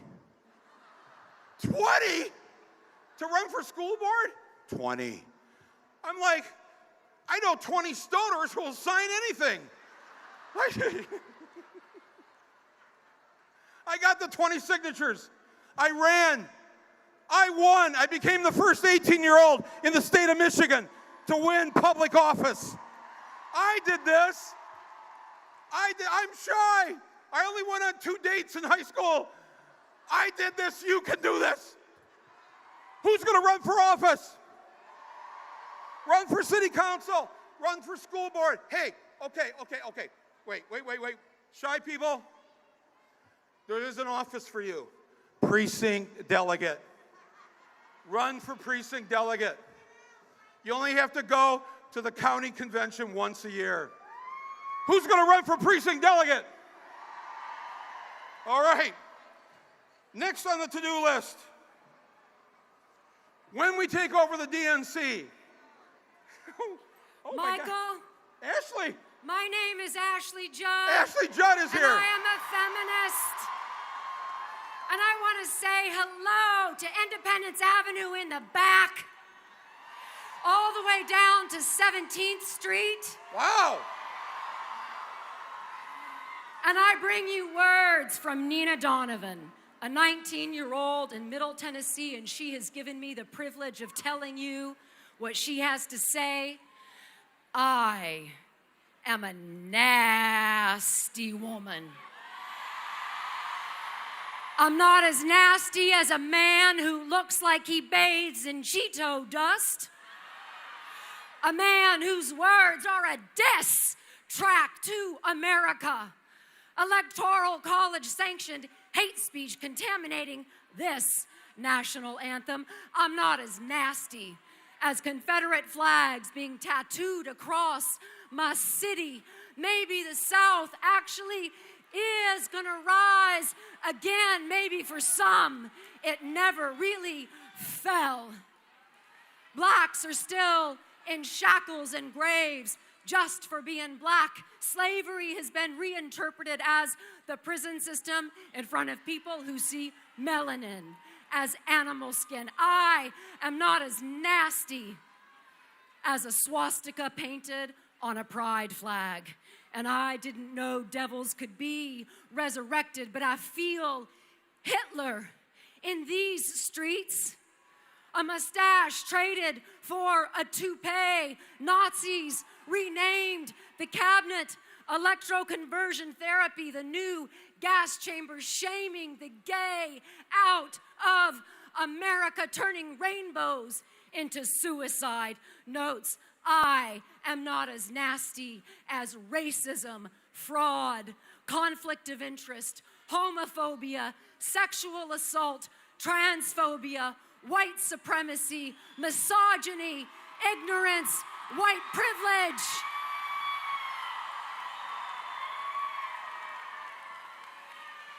I'm not as nasty as using little girls like Pokemon before their bodies have even developed. I am not as nasty as your own daughter being your favorite sex symbol.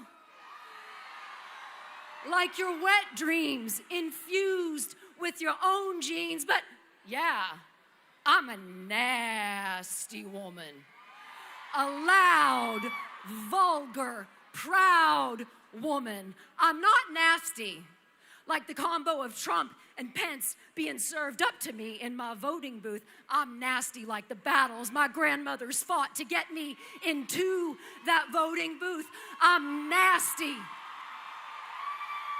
like the fight for wage equality. Scarlett Johansson, why were the female actors paid less than half of what the male actors earned last year? See, even when we do go into higher paying jobs, our wages are still cut with blades sharpened by testosterone.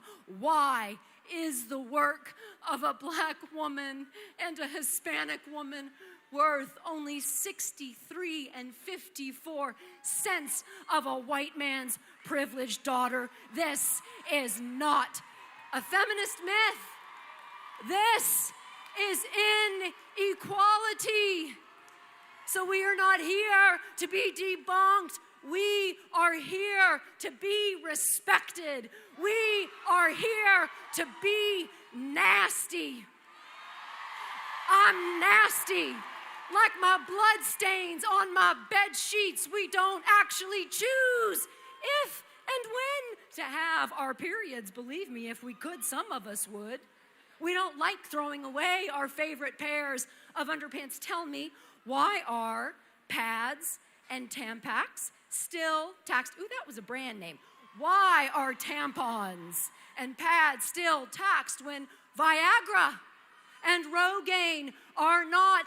Is your erection really more than protecting the sacred, messy part of my womanhood?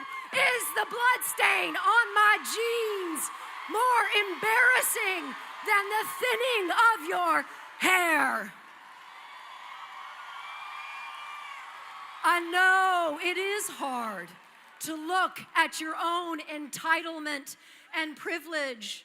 You may be afraid of the truth. I am unafraid to be honest. It may sound petty, bringing up a few extra cents. It adds up to the pile of change I have yet to see in my country. I can't see. My eyes are too busy praying to my feet, hoping you don't mistake eye contact for wanting physical contact. Half my life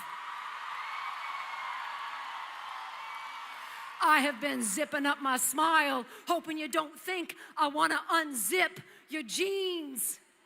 I am unafraid to be nasty because I am nasty, like Susan, Elizabeth, Eleanor, Amelia, Rosa, Gloria, Condoleezza, Sonia, Malala, Michelle, Hillary.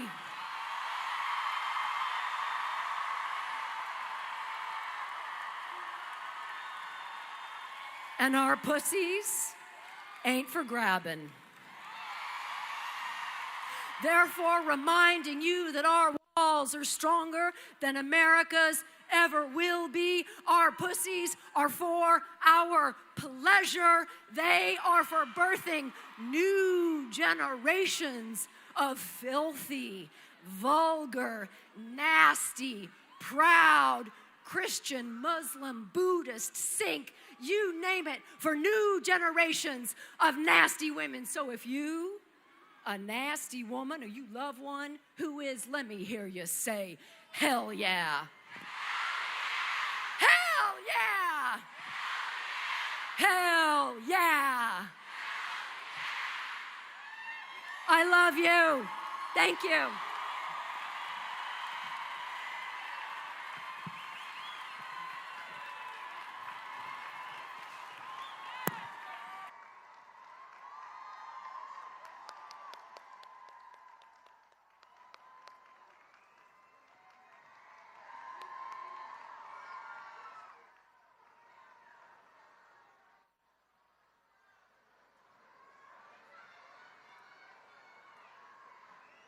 I am an American Muslim woman,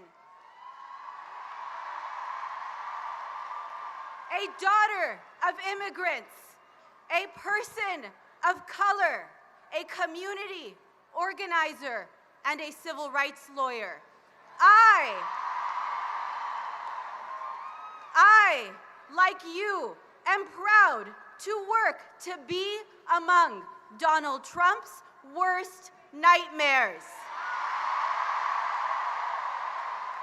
My name is Zahra Billu, and I speak to you on behalf of the Council on American Islamic Relations, or CARE, the nation's largest American Muslim civil rights organization. Today, I march for every person who has made sacrifices and supported me in a country where many like us are targeted. We stand tall because we stand on the shoulders of giants, our mothers and grandmothers who started this fight long before today. We march so that women younger than us can grow up into a better world. We are unafraid and will not be silenced. I and American Muslims like me are committed to putting our faith into action. We live and breathe the understanding that justice cannot be for just us, that our liberation is interconnected, that we cannot be free at each other's expense or if any of us remains targeted. When Muslims are harassed by the FBI, when our LGBTQ friends are attacked in hate crimes, when our Black brothers and sisters are gunned down by police officers, when what is left of native land continues to be stolen, and when undocumented individuals among us are targeted, my heart hurts. We all hurt, but we are also fired up. Our America includes all of us in our beautiful diversity. Our America requires that we march to protect each other. Our America needs us to build a better future. We have our work cut out for us, but we are ready. This is the time to roll up our sleeves, to be courageous, and to be radical. Leave here prepared to put in work. Meet your Muslim neighbors. Videotape police officers. Interrupt racism. Hold the media accountable and make your public officials hear you. Commit to taking action every single day. Make resistance your lifestyle. This march isn't about me or any of the other speakers or organizers. It is about all of you and the communities that you represent. So thank you for being here and for being such an inspiration and for joining us together in strength, unity, and action.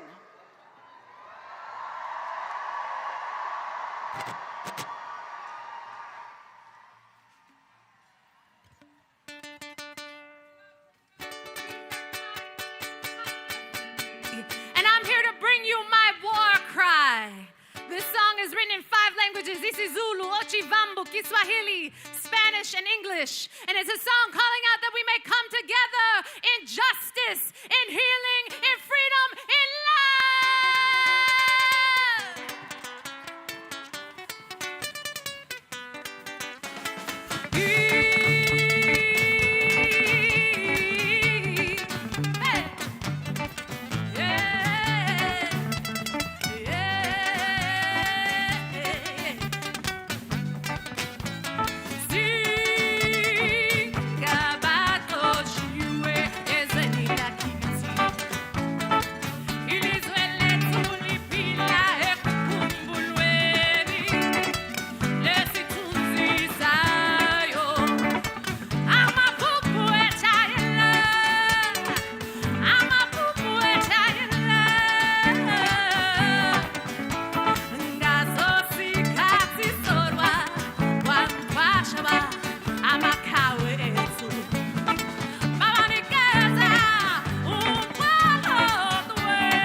you to put your hands together again.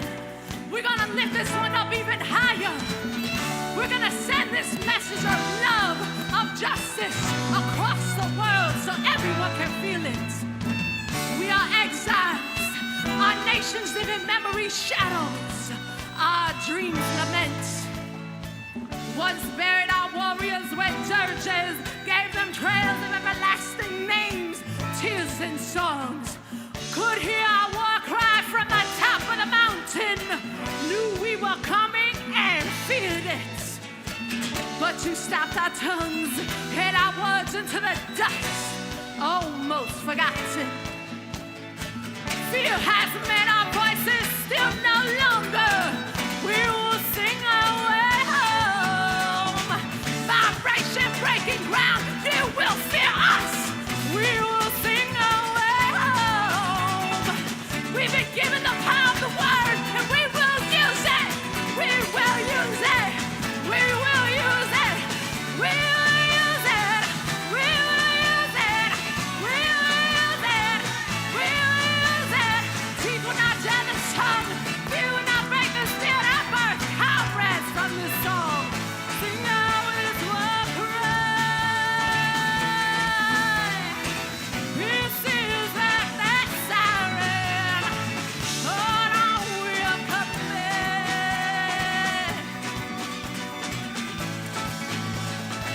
Hold on, we are coming. Yeah. Hey. Hold on, we are coming.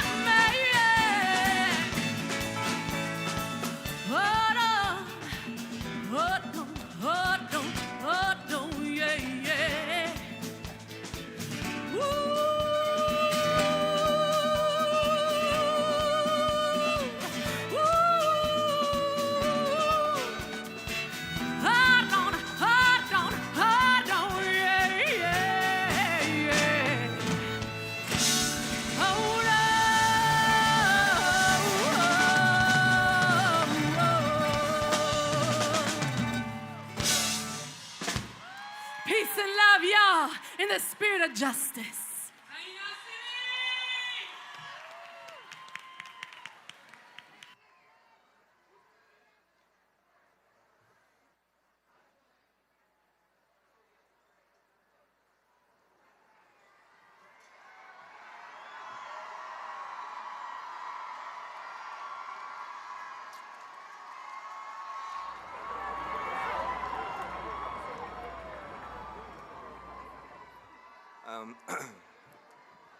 My name is Van Jones. I'm with the Love Army.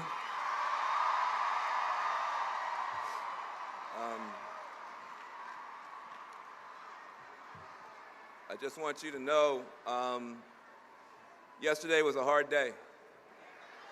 And when I saw the president flying away in that helicopter, I felt like something beautiful was dying. And I felt something that we had all worked for and we had all given our hopes and our dreams to was dying. And yet, with every breakdown, a breakthrough is possible. And today, because of you, something beautiful is being reborn in America. Something beautiful is being reborn right here and right now. You know, when we started the Love Army, I'm here as a private in the Love Army. When we started the Love Army, people actually started hating on the Love Army. They said, love, that's some weak stuff. They said, love, I don't want to be a part of some weak love thing. I said, look, if love is weak in your life, that sounds like a personal problem. You need to get off Tinder and get off Grindr and get some real love, because real love is the strongest stuff in the universe, am I right? Real love is the strongest stuff in the universe. The Love Army in this movement is built on that mama bear love. That mama bear loves those cubs. And that mama bear not gonna let you mess with those cubs. And this movement is not going to let you mess with the Muslims. This movement's not going to let you mess with the dreamers, President Trump. We're not going to let you mess with women. We're not going to let you mess with the earth. We're not going to let you mess with Black Lives Matter. This movement's based on that kind of love. And let me say something. When you have a movement based on that kind of love, you can talk to people on both sides of the aisle. We love the conservatives enough to tell them that they have to be better conservatives than this. You have to be better conservatives than this. Real conservatives love the Constitution. We have a president who seems to be an authoritarian. Real conservatives stand up for and believe in clean government. We have a president who seems to be committed to a kleptocracy. Real conservatives are patriotic. We have a president that doesn't seem strong for America. He seems weak for Russia. Conservatives, you got to do better than this. Stand up to Trump as conservatives and be better conservatives than this. We love you enough to tell you that. And we also love you enough to say liberals and progressives. We got to be better liberals and better progressives. We do. I'm tired of hearing us say love trumps hate, but sometimes sound more hateful than Trump. I'm tired of us, and I've been guilty of it, putting down all the red state voters and saying that they're all stupid and that they're all uneducated. We have to stop that. Just because somebody made a bad vote doesn't make them a bad person, and it's not going to make us into bad people either. I'm not going to let a bad vote have us become bad people. We're going to fight for them anyhow. We're going to fight for their dignity anyhow. We'll fight against them on the bigotry, but we're going to fight for their justice and their dignity as well. This movement has the opportunity to stand up for the underdogs in the red states and the blue states, to stand up for the Muslims and the dreamers and the black folk, but also to stand up for coal miners who are going to be thrown under the bus by Donald Trump. We're going to stand up for them. We're going to stand up for them. All those Rust Belt workers who he's not messing with, but he's about to mess over, we're going to stand up for them. And we have to have a position that's clear. When it gets harder to love, let's love harder. When it gets harder to love, let's love harder. I saw that movement. They came into this town yesterday. They had red hats on. They were proud of their accomplishment. And they thought that they had taken America back. What they never counted on was 1 million women in pink hats that are going to take America forward. Thank you very much. Thank you very much. Love Army.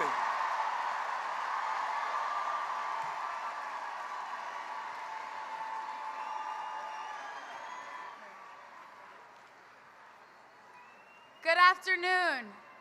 My name is Bria Baker. And I am Natasha Williams, and we are national organizers.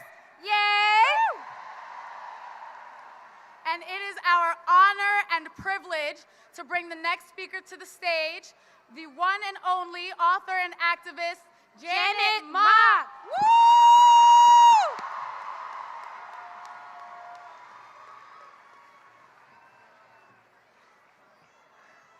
I love you. So we are here. We are here not merely to gather, but to move, right? And our movements require us to do more than just show up and say the right words. It requires us to break out of our comfort zones and be confrontational. It requires us to defend one another when it is difficult and dangerous. It requires us to truly see ourselves and one another. I stand here today as the daughter of a Native Hawaiian woman and a Black veteran from Texas. I stand here as the first person in my family to go to college.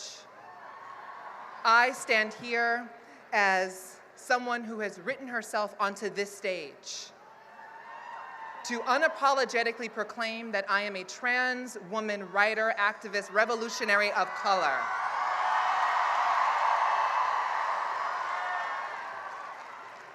And I stand here today because of the work of my forebears, from Sojourner to Sylvia, from Ella to Audrey, from Harriet to Marcia. I stand here today, most of all, because I am my sister's keeper. My sisters and siblings are being beaten and brutalized, neglected and invisibilized, extinguished and exiled. My sisters and siblings have been pushed out of hostile homes and intolerant schools. My sisters and siblings have been forced into detention facilities and prisons and deeper into poverty. And I hold these harsh truths close. They enrage me and fuel me, but I cannot survive on righteous anger alone. Today, by being here, it is my commitment to getting us free that keeps me marching. Our approach to freedom need not be identical, but it must be intersectional and inclusive.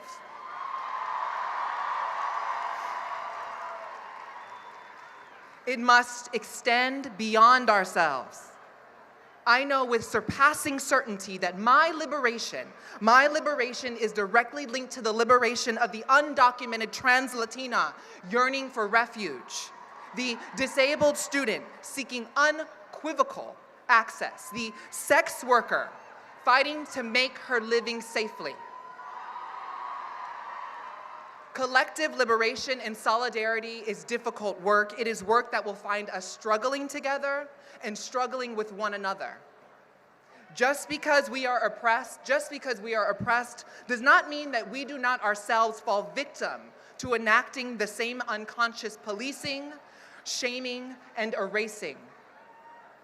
We must return to one another with greater accountability and commitment to the work. Today, by being here, you are making a commitment to this work. Together, we are creating a resounding statement, a statement that stakes a claim on our lives and our loves, our bodies and our babies, our identities and our ideals. But a movement is so much more than a march. A movement is that difficult space between our reality and our vision.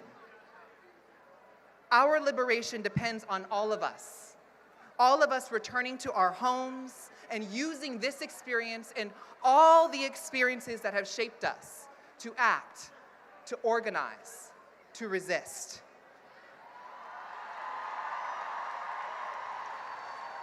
Thank you.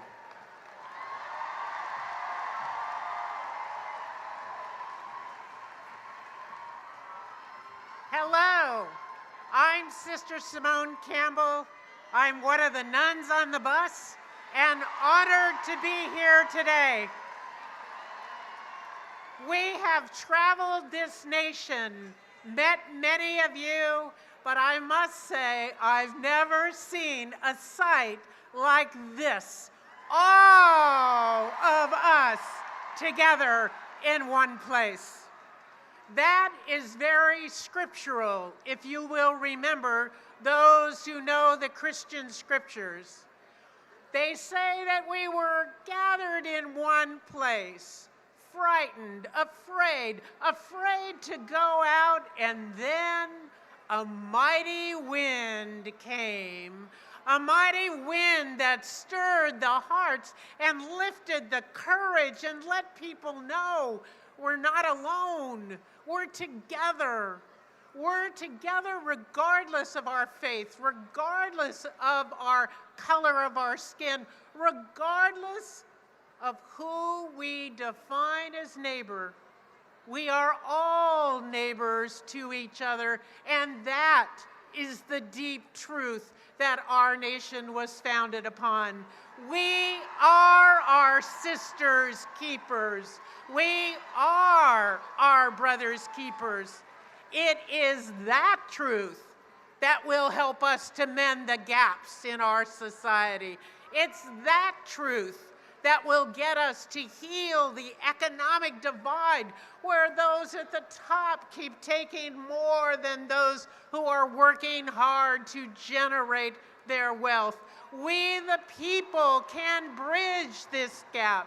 We can bridge the gap of race and division where African Americans and whites and Hispanics and Sikhs and Muslims and Arabs and all of us share the one story that underneath whatever skin we have, it's all red sinew and blood and passion and engagement and bridging the divide that is sucking the life out of us. So, my friends, can we commit in this moment to exercise joy, to claim our passion, to have curiosity about our neighbors, and then share it around? Because if we each do our part, we the people will triumph. We the people are what our nation needs, and we the people will make the difference. Let's do it together. We the people.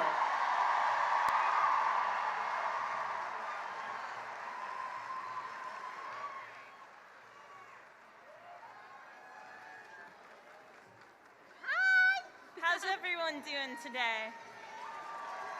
Because we're feeling really good. My name is Alyssa Klein, and I'm the social media manager for the Women's March on Washington. And I'm Rashma Sajani, and I'm one of the youth coordinators for the Women's March on Washington. And this is Sean. And it is an absolute honor to introduce our friend, Cecile Richards, the president of Planned Parenthood.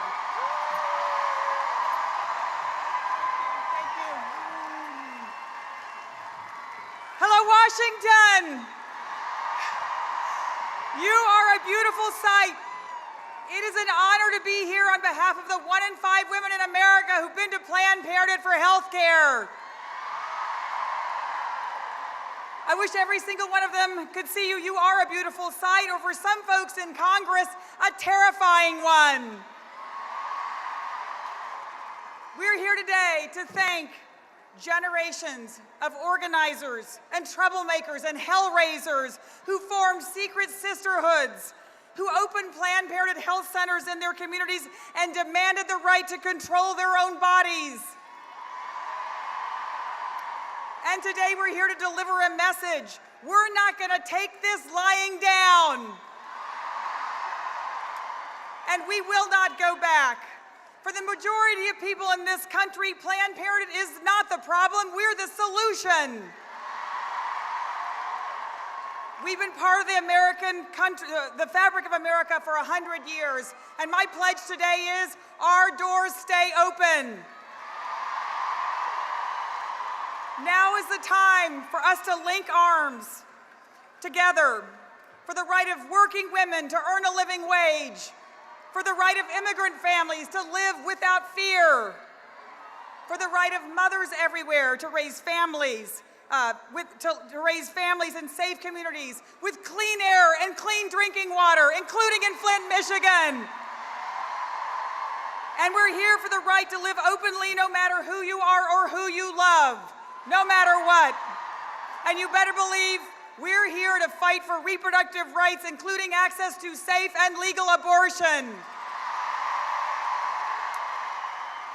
Because to expand on a historic quote by my heroine and friend Hillary Clinton, a woman who knows a little something about never giving up, reproductive rights are human rights. You need to know that starting this week, Congress is going to be moving quickly to try to pass restrictions on reproductive access, and we cannot let them. You need to call your member of Congress, call your senator, and say, we will not go back. One of us can be dismissed, two of us can be ignored, but together, we are a movement, and we are unstoppable. It is an honor to do this work alongside inspiring leaders like the woman standing next to me. Please welcome my friend, Kiara Johnson, Executive Director of URGE, Unite for Reproductive and Gender Equity.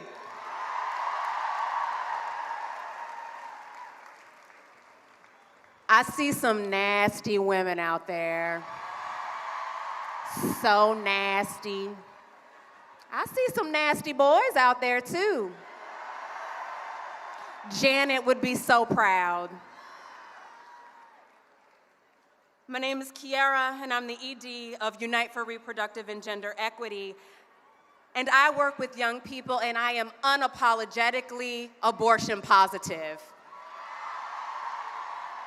That's not the only reason I'm here with you today. I want to talk to the young people in the crowd, those live streaming right now on Twitter and on Facebook. I want to say to you, thank you. For the young people who continue to be on the front lines and in the streets, and who showed up at the polls and voted for equity, justice, and a better country. Thank you for forcing us to see the humanity at Standing Rock. Thank you. Thank you for reminding the world that Black Lives Matter. Thank you for letting us be in on the dreamer's dream. Thank you for boldly supporting the right to safe, legal, and accessible abortion in your states and nationally. Thank you for demanding to be seen, demanding to be heard, and demanding control of your destiny. But we know if someone else controls your body, it is them and not you that controls your destiny. State-sanctioned violence fueled by racism, sexism, and xenophobia, building walls at our borders, constructing jails in our communities, racial profiling, Muslim registries, funding cuts for poor families, restricting health care based on gender, and denying people the right to control how, when, and with who to build their families. These are all attempts to control us. Not some of us, but all of us. Donald Trump is the president. Y'all, there's a million of y'all out here. Y'all should say boo louder. But the good news is he's working for us now. That means he needs to hear from us not just today, but tomorrow and every day of his presidency. We will not consent to your violence, Mr. Trump. We refuse to let politicians chart our destinies and steal our dignity. We will stand together in solidarity and work collectively for economic security, racial justice, reproductive freedom, and gender equity for all. Thank you.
together in the same boat. I know you know me, baby, know me. We're all together in the same boat. I know you know me, baby, know me. We're all together in the same boat. I know you know me, baby, know me. I just wanna dream. I just wanna dream. I just wanna dream, lady. Look at me, I just can't believe what they done to me. We could never get free. I just wanna be, I just wanna dream. I just wanna dream. I just wanna dream, baby. We're all together in the same boat.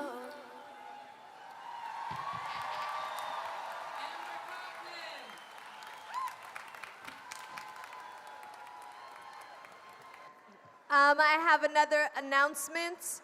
Vanessa Tijerina has been separated from Amos Gonzalez, and you can reunite over on this side of the stage, stage left. Vanessa Tijerina and Amos Gonzalez, please reunite on stage left.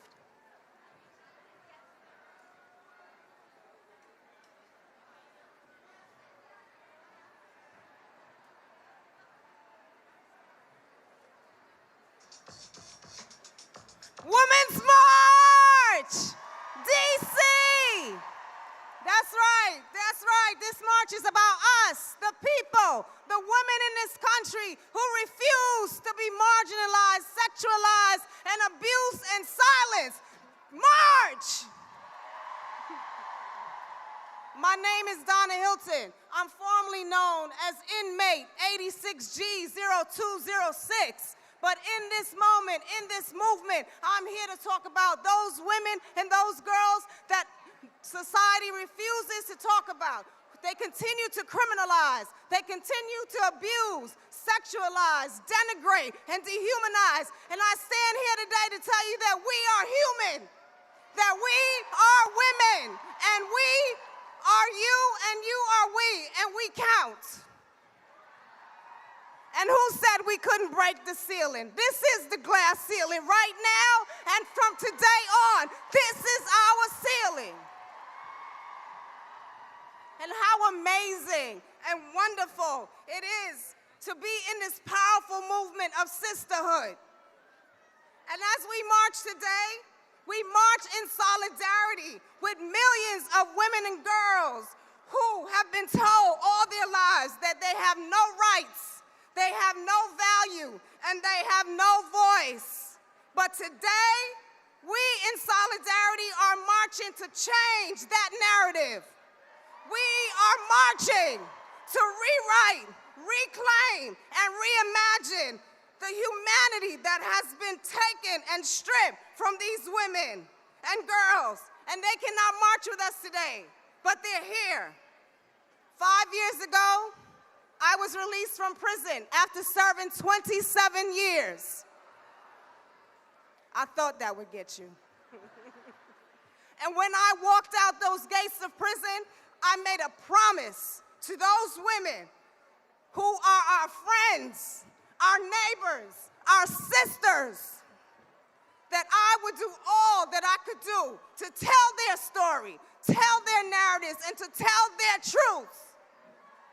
So today, in solidarity as inmate 86G0206, I call into this moment, into this movement, Judy Clark, Teresa Holland, Pamela Smart, Rosalind Smith.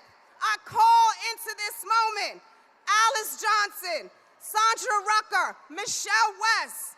I call into this moment, this movement, all those women who have been overlooked, marginalized, sexualized, dehumanized, and silenced, Today, we march in solidarity to be their voice.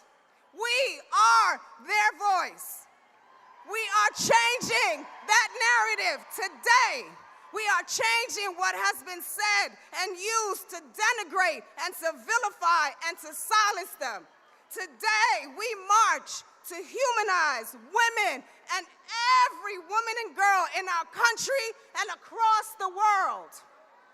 Today, you march alongside those of us from the Women in Justice Project, Eve Ensslin, 1 Billion Rising in V-Day, the Center for Justice, and the National Council for Incarcerated and Formerly Incarcerated Women and Girls. Join us. Join us. As we continue to march and walk, let's walk in our greatness because we are beautiful, we are amazing, and we are not silent anymore. Today, we, all of us, my voice, your voice, our voice is one voice. One voice. And together, that voice is powerful. My name is Donna Hilton, and this is what democracy looks like.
Pro-choice Democratic women all over this country. These are the brave women who fight for us every day in Washington, D.C., in the Capitol. Every day. And I know we are all here to ignite change, and we know that Donald Trump and his male appointees, and yes, they are mostly men, my friends, are going to tear apart our rights, our opportunities. But here's the thing. You should be the ones writing the laws. You should be the ones writing the policies. And at Emily's List, we will stand with you. So here's the thing. We got two choices, my friends. We either run for office or we support a sister who is running for office. That's what we're going to do, and together we are going to win. Let me introduce our brand new fabulous senator from California, Senator Kamala Harris.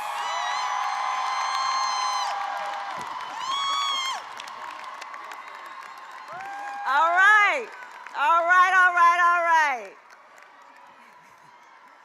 What a beautiful sight I see. What do my eyes behold? This is an extraordinary day, and we all should be extremely, extremely proud. So here's the deal. I believe we are at an inflection point in the history of our country. I believe this is a moment in time that is a pivotal moment in the history of our country. I think of this as being a moment in time similar to that moment in time when my parents met when they were active in the civil rights movement as students at the University of California, Berkeley in the 1960s. It's a moment in time that is similar to a moment in time many of us have experienced in our personal lives. You know, when that circumstance and situation required us to look in a mirror And with furrowed brow, we ask the question, who are we? This is that moment in time for our country, where we are collectively looking in a mirror and with furrowed brow, asking this question, who are we? And ladies and gentlemen, I believe the answer is a good one. Imperfect though we may be, I believe we are a great country. And part of what makes us great is we are a nation that was founded on certain ideals. Founded on the ideals that were spoken in 1776, that we are all and should be treated as equals. Founded on the ideals that guarantee every person's right to worship freely without intrusion. Founded on ideals where our immigrant communities represent the heart and soul of what it means to be an American.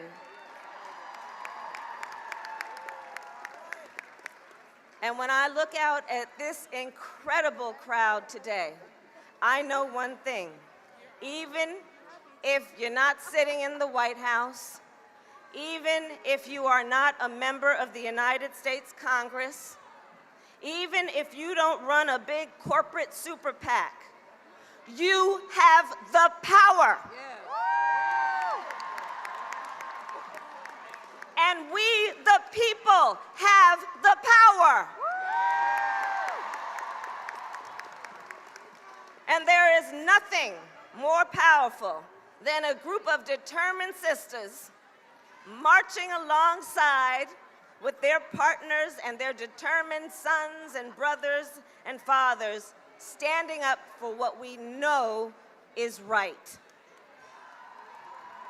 And here's the thing. We know that it is right for this nation to prioritize women's issues. Now, here's what I'm talking about in terms of women's issues. So when I was first elected district attorney in San Francisco, or attorney general of California, or a United States senator from the state of California, in each of those positions, I was elected as the first woman or the first woman of color. And folks would come up to me and they'd say, Kamala, talk to us about women's issues. And I'd look at them and I'd say, I'm so glad you want to talk about the economy. I'd say, great, let's talk about the economy because that's a woman's issue. I'd say, you want to talk about women's issues? Let's talk about national security. You want to talk about women's issues? That's fantastic. Let's talk about health care. Let's talk about education. Let's talk about criminal justice reform. Let's talk about climate change. Because we all know the truth. If you are a woman trying to raise a family, you know that a good paying job is a woman's issue. If you're a woman who is an immigrant who does not want her family torn apart, you know that immigration reform is a woman's issue. If you are a woman working off student loans, you know the crushing burden of student debt is a woman's issue.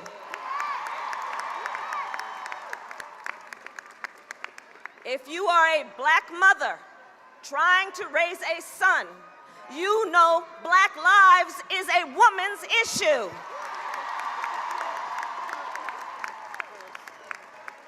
And if you are a woman, period, you know we deserve a country with equal pay and access to health care, including a safe and legal abortion, protected as a fundamental and constitutional right.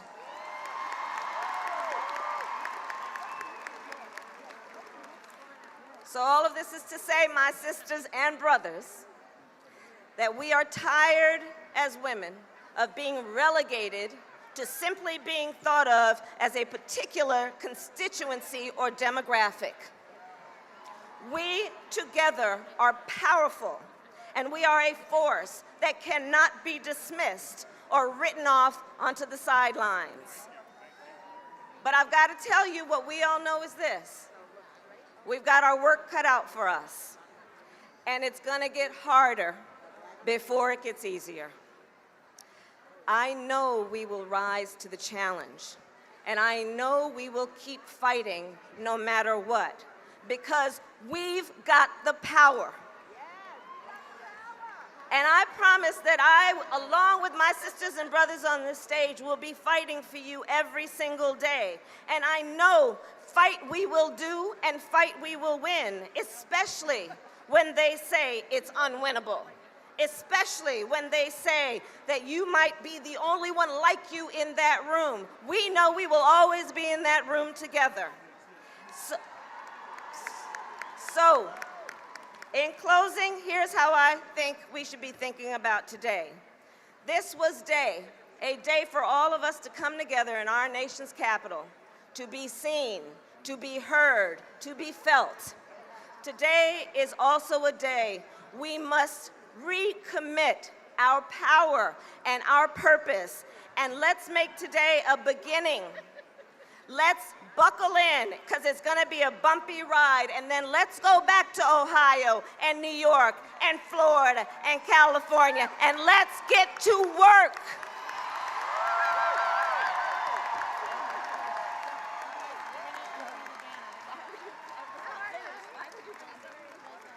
Wow. You look so damn good out there. I am here because I have a message.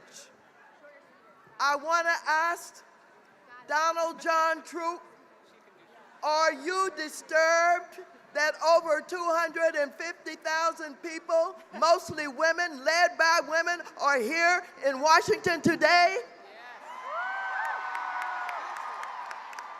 And you know that we're here rallying and protesting against your presidency. Let me tell you further why we are here.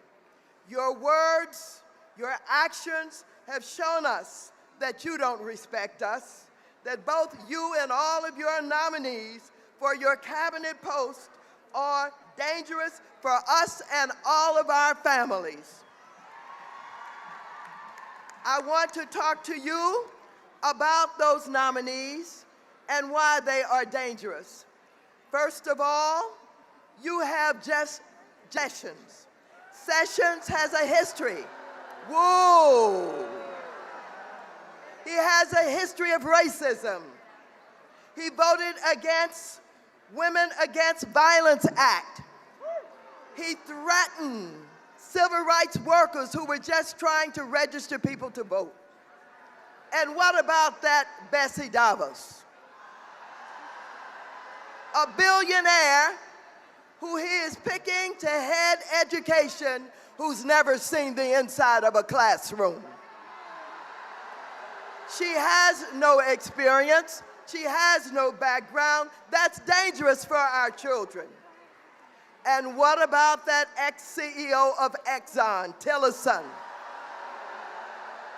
Oh, he's a big friend of Putin and the Kremlin.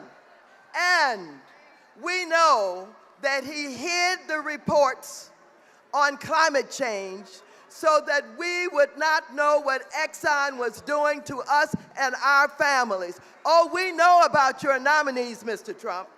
And then there is Steve Mnuchin, the foreclosure king, the predatory lender. He foreclosed on over 36,000 families, and he put them out on the street. Well, Donald, we are here to tell you that we want you and Bannon to stop sending those dog whistles to white supremacists. We have a lot that we need to tell you today. We're here because we want equal pay for equal women. And Donald, in the final analysis, you better keep your hands off of Planned Parenthood.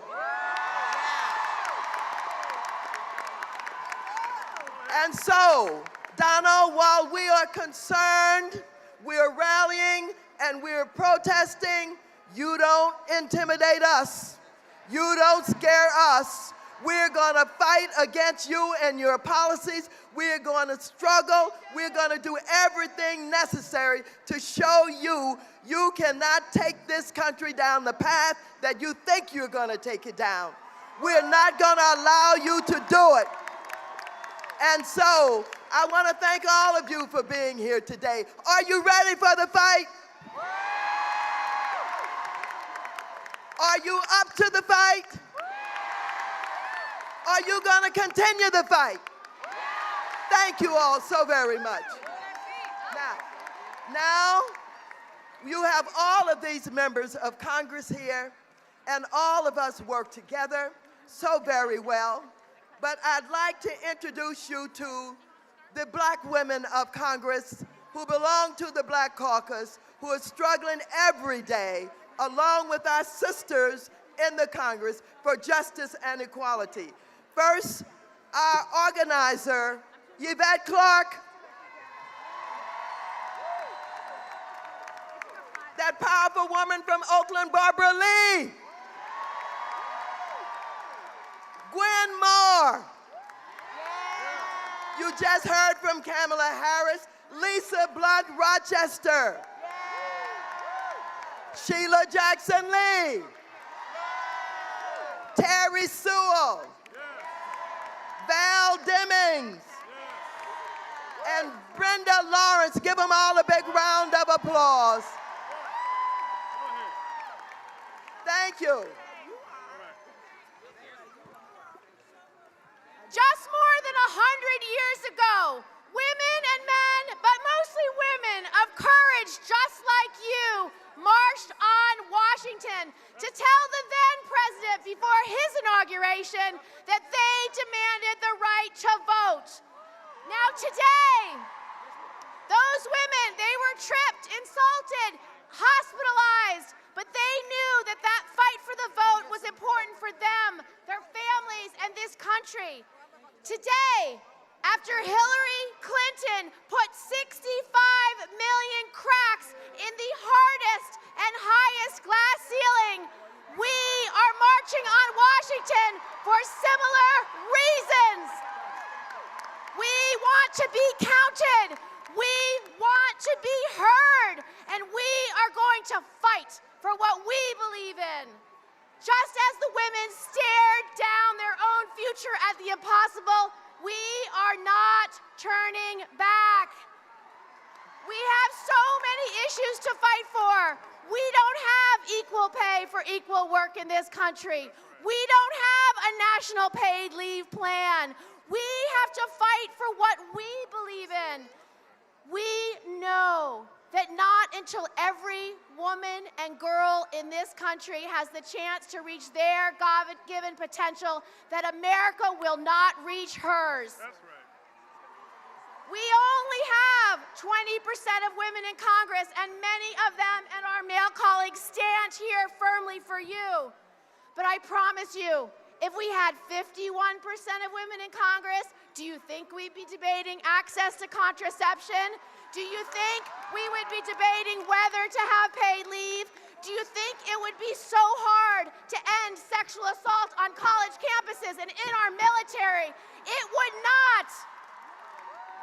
This is the moment of the beginning of the revival of the women's movement. This is the moment you will remember when women stood strong and stood firm and said never again. This is the moment that you are going to be heard. I'm going. I'm leaving. It's now her turn. It's Tammy's turn. Hey everyone, I'm Senator Tammy Duckworth. You guys look great. By the way, I wore my Don't F With Me jacket to this rally because this is full of a bunch of people who are saying the same thing. You know, yesterday, I gotta tell you, I was pretty depressed. And I looked at my baby girl. I brought my daughter here today because this is her first protest. She's 2 years old. Exactly. So all the girls and boys out there, thanks for coming out. This is about our country. I didn't shed blood to defend this nation. I didn't give up literally parts of my body to have the Constitution trampled on. I did not serve, along with the men and women in our armed forces, we did not serve to protect the Constitution, to have them roll back our rights. And this is what it's about. It's about you going home after today and standing up and fighting in your communities. Don't take what you do today and don't let it end. Take it home. Run for office yourself. Get out there and be those voices. Be that change that you want to see in the world. They're not going to roll back the Americans with Disabilities Act because without the ADA, I would not be here today. All my folks in the disability community,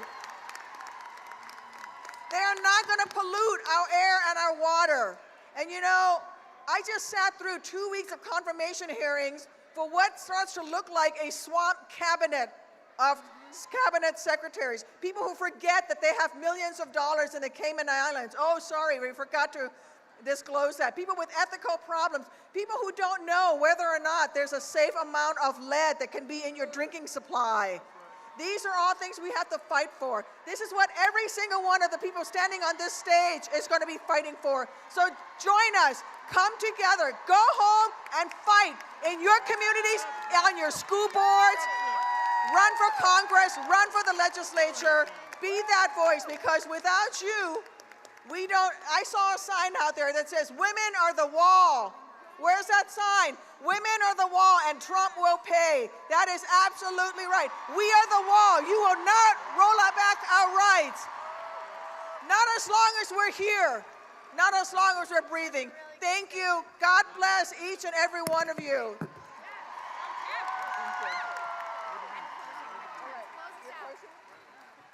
I'm Elise Hogue. I'm the president of NARAL Pro-Choice America, and we're proud sponsors of this march. We have one message for Donald Trump. We will not be punished for owning our lives. Y'all are beautiful. Have a great day. My name is Ashley Love, and I just quickly wanted to say that all Black lives matter, including women. When I say people, you say power. People. People. Fist up for Angela. Hands off Asada. Rest in power, Maya. Audra took us higher.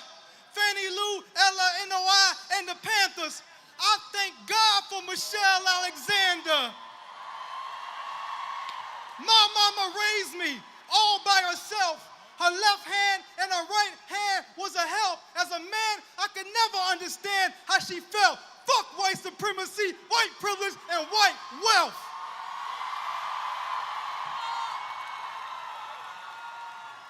As men, we must protect our women. We cannot allow cowards to disrespect our women. We must uplift our women and stand with our women. You will not discriminate against our women. Today, you will hear the voice of our women. You will not take away freedom of choice from our women. Every day, you should be trying to repay our women, because it's because of our women that I am a man.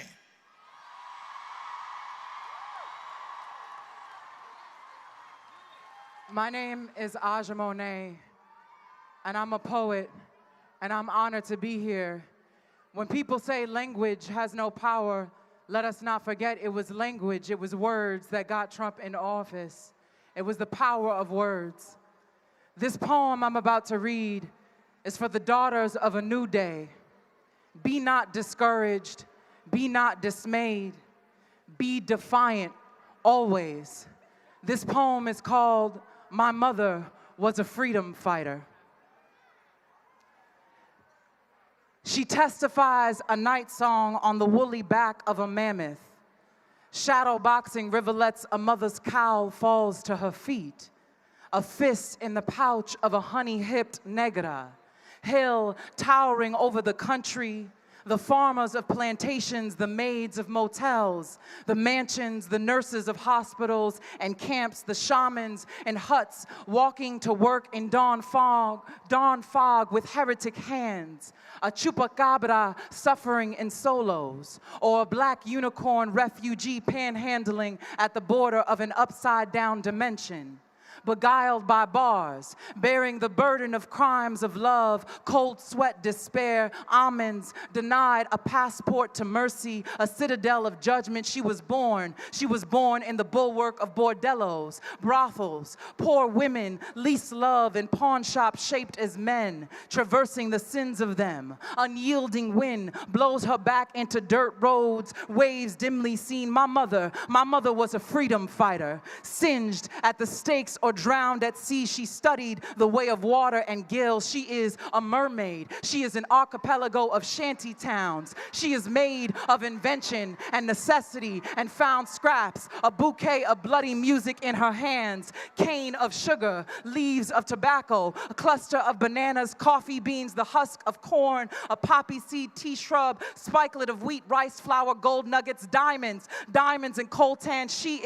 My mother is an incantation bellowing from the fields and mines. Look for her in the ruins, at the funeral procession, drunk off palm wine, screaming in a traffic of arms, lonely. She is lonely but not alone. Remember her on the shores of Gory. She pinched yam and okra seeds in her baby's hair, chauffeuring the wrath of our stories for when the fowls come home to roost. Enduring the tides of whips, she wept by a mangrove and carved a spear from her lover's bones. Spitting on her thumb, she smeared shame from her children's cheek, blessed and esteemed, blighted dreams born of zealous sires laying with her in a stretch of orchids, honeysuckles, daffodils, cotton blooming or splayed on a cot during a conjugal visit. Switchblade in her boot, straw hat sitting on her braids. She touches herself, moaning. Pleasure pours gently on her in broad daylight. She was captured in the middle of a gunfight, muzzled by averted ears, smarmy smiles, and what befell their humanity. Remember, my mother was a freedom fighter. Ever a drought, she gathers clouds on one accord and they rally above her,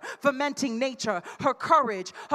She is beyond what names her courage. She arrived quarreled by instinct to petition for presence. It was a woman. It was a black woman, dark as night, dark as love. It was a woman who nannied neglect and marooned parishes.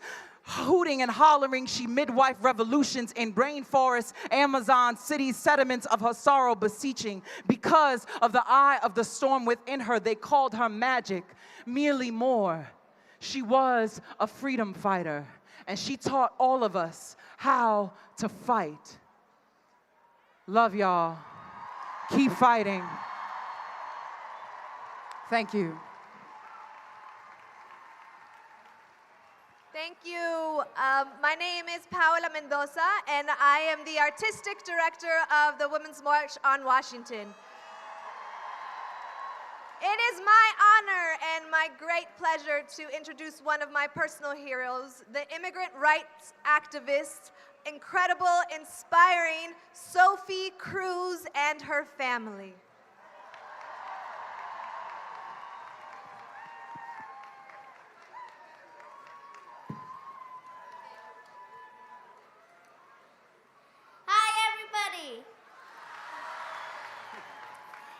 My name is Sophie Cruz. We are here together, making a chain of love to protect our families. Let us fight with love, faith, and courage so that our families will not be destroyed. I also want to tell the children not to be afraid, because we are not alone. There are still many people that have their hearts filled with love and tenders to snuggle in this path of life. Let's keep together and fight for the rights. God is with us.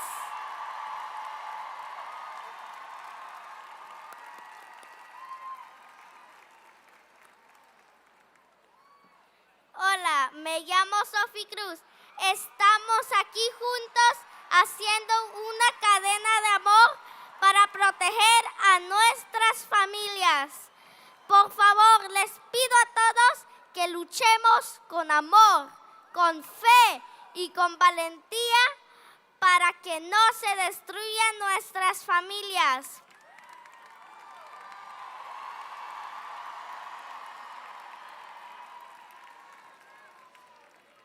También les quiero decir a los niños que por favor no tengan miedo porque no estamos solos.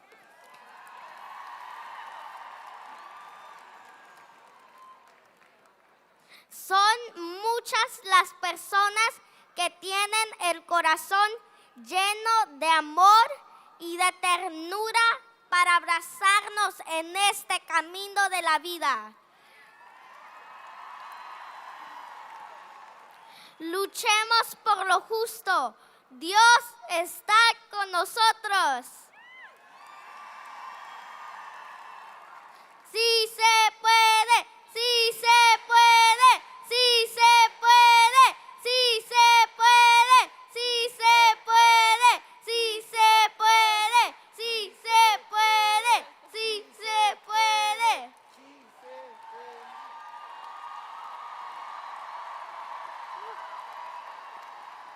Thank you, gracias.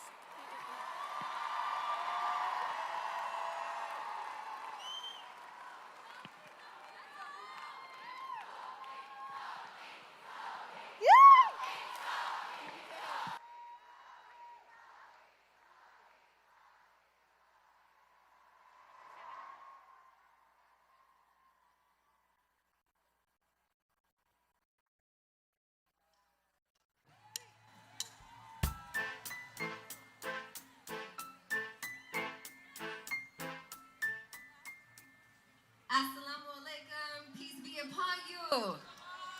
Where are my ladies at? Ladies, make some noise. Real quick, I want to bring my sister to the stage. My name is Aaliyah Sharif, and I'm here. Why I march is to stand in solidarity with women all around the world because we fight for human rights. We fight for justice, and we will get justice. One thing I want to say is, who afraid of Donald Trump? I didn't hear you. Who is afraid of Donald Trump? Say, I am not afraid of Donald Trump. I am not afraid of Donald Trump. We are not afraid of Donald Trump. I represent the Black Muslim community. I got some of my sisters up here. Yes, give it up, give it up. My sister's in the building. One thing, Donald Trump came for the Muslims directly, talking about he gonna ban us, talking about we gotta register. We've been Muslims our whole entire life, and guess what? That ain't happening. Okay, we know our rights. We know our rights. Modest in our fashion, no tights. But thank you, I'll be performing my song, Who Ready? Thank you, sisters, much love. Give it up for the sisters up here.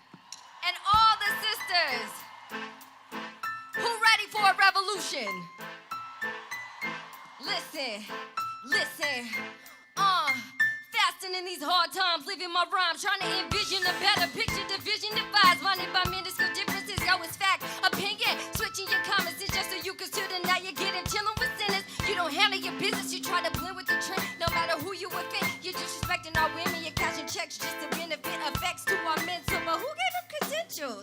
So I'm coming to the takedown, cut the fakeness, ain't no way that music can be used as a tool to abuse us, time to wake up, re-up on your lyrics, if you go with the flow, then you're party to give it, nah, we don't feel it, you're scripted, your image is shifted, and now your lifestyle slipping, admit it, you ain't even submitting to the realest, did it all for the skrilla, now we all in the building like, who ready, we was born to be ready, put your fist up, tell them you're the real revolutionary, cause when the time comes, who ready to ride, or is you gonna be sitting there on the sidelines, who ready, we was born to be ready, put your fist up, tell them you're the real revolutionary, cause when the time comes, who ready to ride, cause you gonna be sitting there, listen, they want me to be ignorant, considerate, belligerent, all barbiturates, illiterate, deliberately throwing hints like a frisbee. Can I get out of here where the exit plate? Who next on my checklist? Those who will neglect this, choose to be fools, bringing rhetoric, crooked veteran, let them lifestyles hectic. Mad cause I'm coming true to wreck it. Shots fired, we ain't dealing with no liars. Selling us imaginary dreams that we ain't buying. Tearing down the industry and they call it a riot. Cause we ain't being quiet, we ain't keeping silent, just keeping it real. Tell you how we feel, no violence. Let you coming sideways nowadays. With no guidance, providing no science. We only abide by the Most High. Who ready? We was born to be ready. Put your fist up, tell them you're the real revolutionary. Cause when the time comes, who ready to ride? Or is you gonna be sitting there? Hey, who ready? We was born to be ready. Put your fist up, tell them you're the real revolutionary. Cause when the time comes, who ready to ride? Who ready to ride? Who ready? We was born to be ready. Put your fist up, tell them you're the real revolutionary. Cause when the time comes, who ready to ride? Or is you gonna be sitting there on the sidelines? Look, who ready? Who ready? Who ready? Who ready? Put your fist up. Say, I am a revolutionary. I am a revolutionary. Let the whole world hear you guys. I am a revolutionary. Power is with the people. All power is with the people. Y'all remember that. All power is with the people. Donald Trump can't do nothing because we the power. All power to the people. Love you guys. Peace and blessings. Say her name.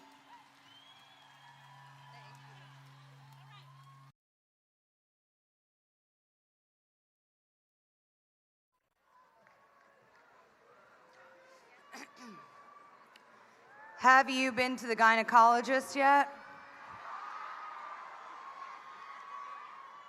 That was the question my mom asked me at 15 when I informed her about a change that I had noticed in my body. Now, I'd like to start off by saying I am not by nature a particularly private person, but by profession I am extremely private. I'm not the type to divulge facts about my personal life. I am fiercely protective of my family, and I have no social media presence. But I feel that in the face of this current political climate, it is vital that we all make it our mission to get really, really personal. So yes, at 15, I had been to a gynecologist. I was living in New York City and had visited a Planned Parenthood there.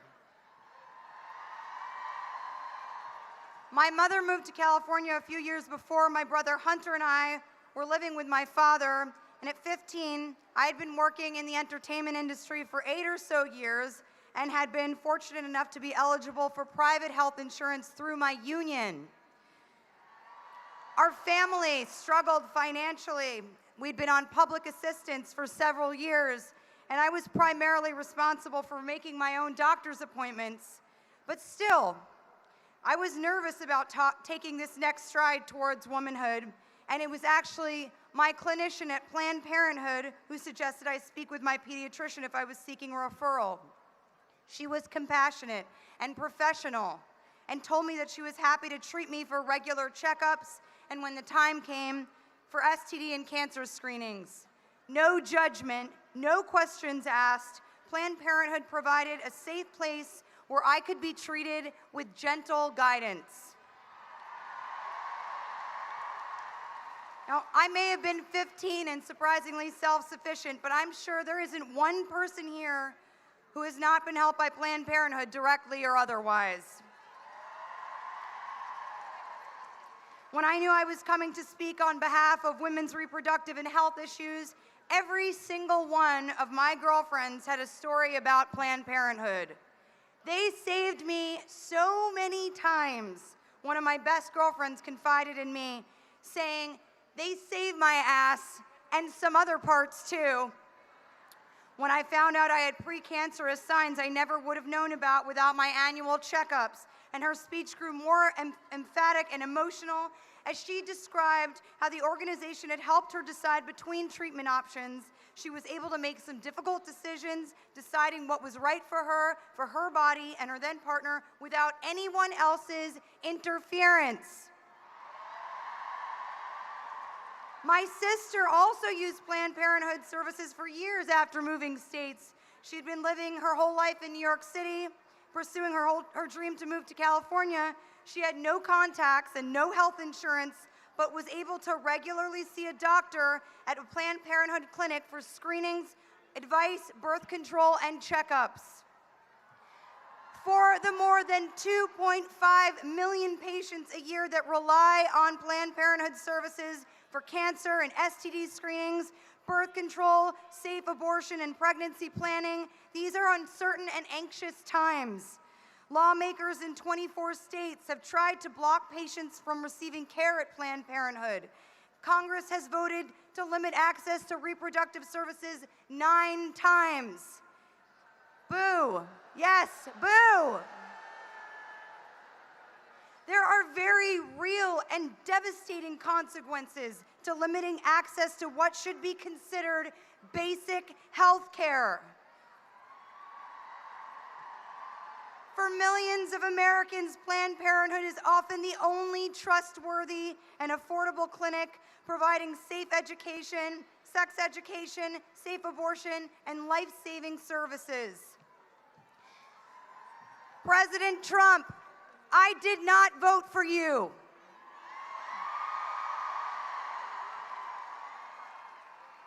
That said, I respect that you are our president-elect, and I want to be able to support you. But first, I ask that you support me. Support my sister, support my mother, support my best friend and all of our girlfriends, support the men and women here today that are anxiously awaiting to see how your next moves may drastically affect their lives.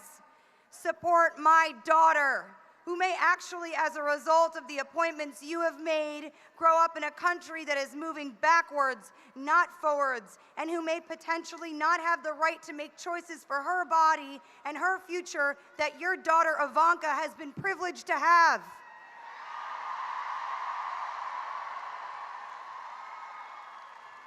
I ask you to support all women and our fight for equality in all things, including the fight to be recognized as individuals who know better for ourselves what is right for our bodies, better than any elected official, popular or otherwise.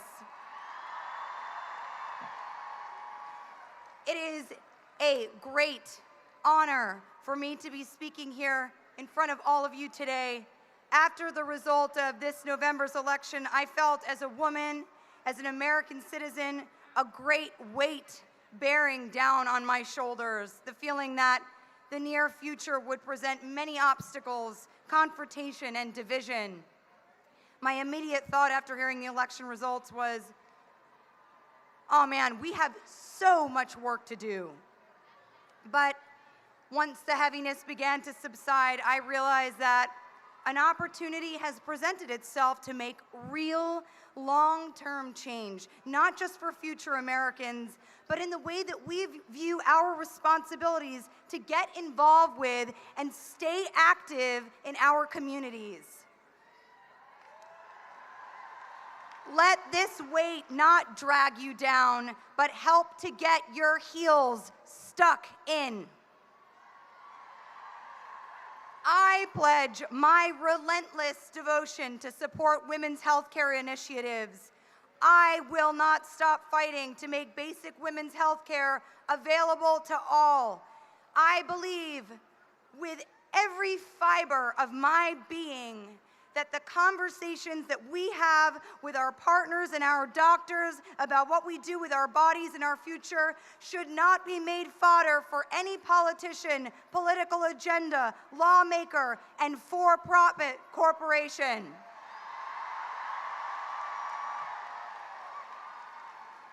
We must stand out our basic human rights and always move forward, never backwards.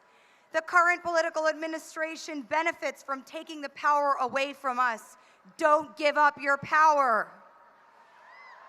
Don't let the feelings of helplessness make you complacent. I urge you all to make a difference on the ground. Volunteer. Volunteer with organizations that help women seeking a safe place to make some of the most difficult decisions of their lives. Donate to causes.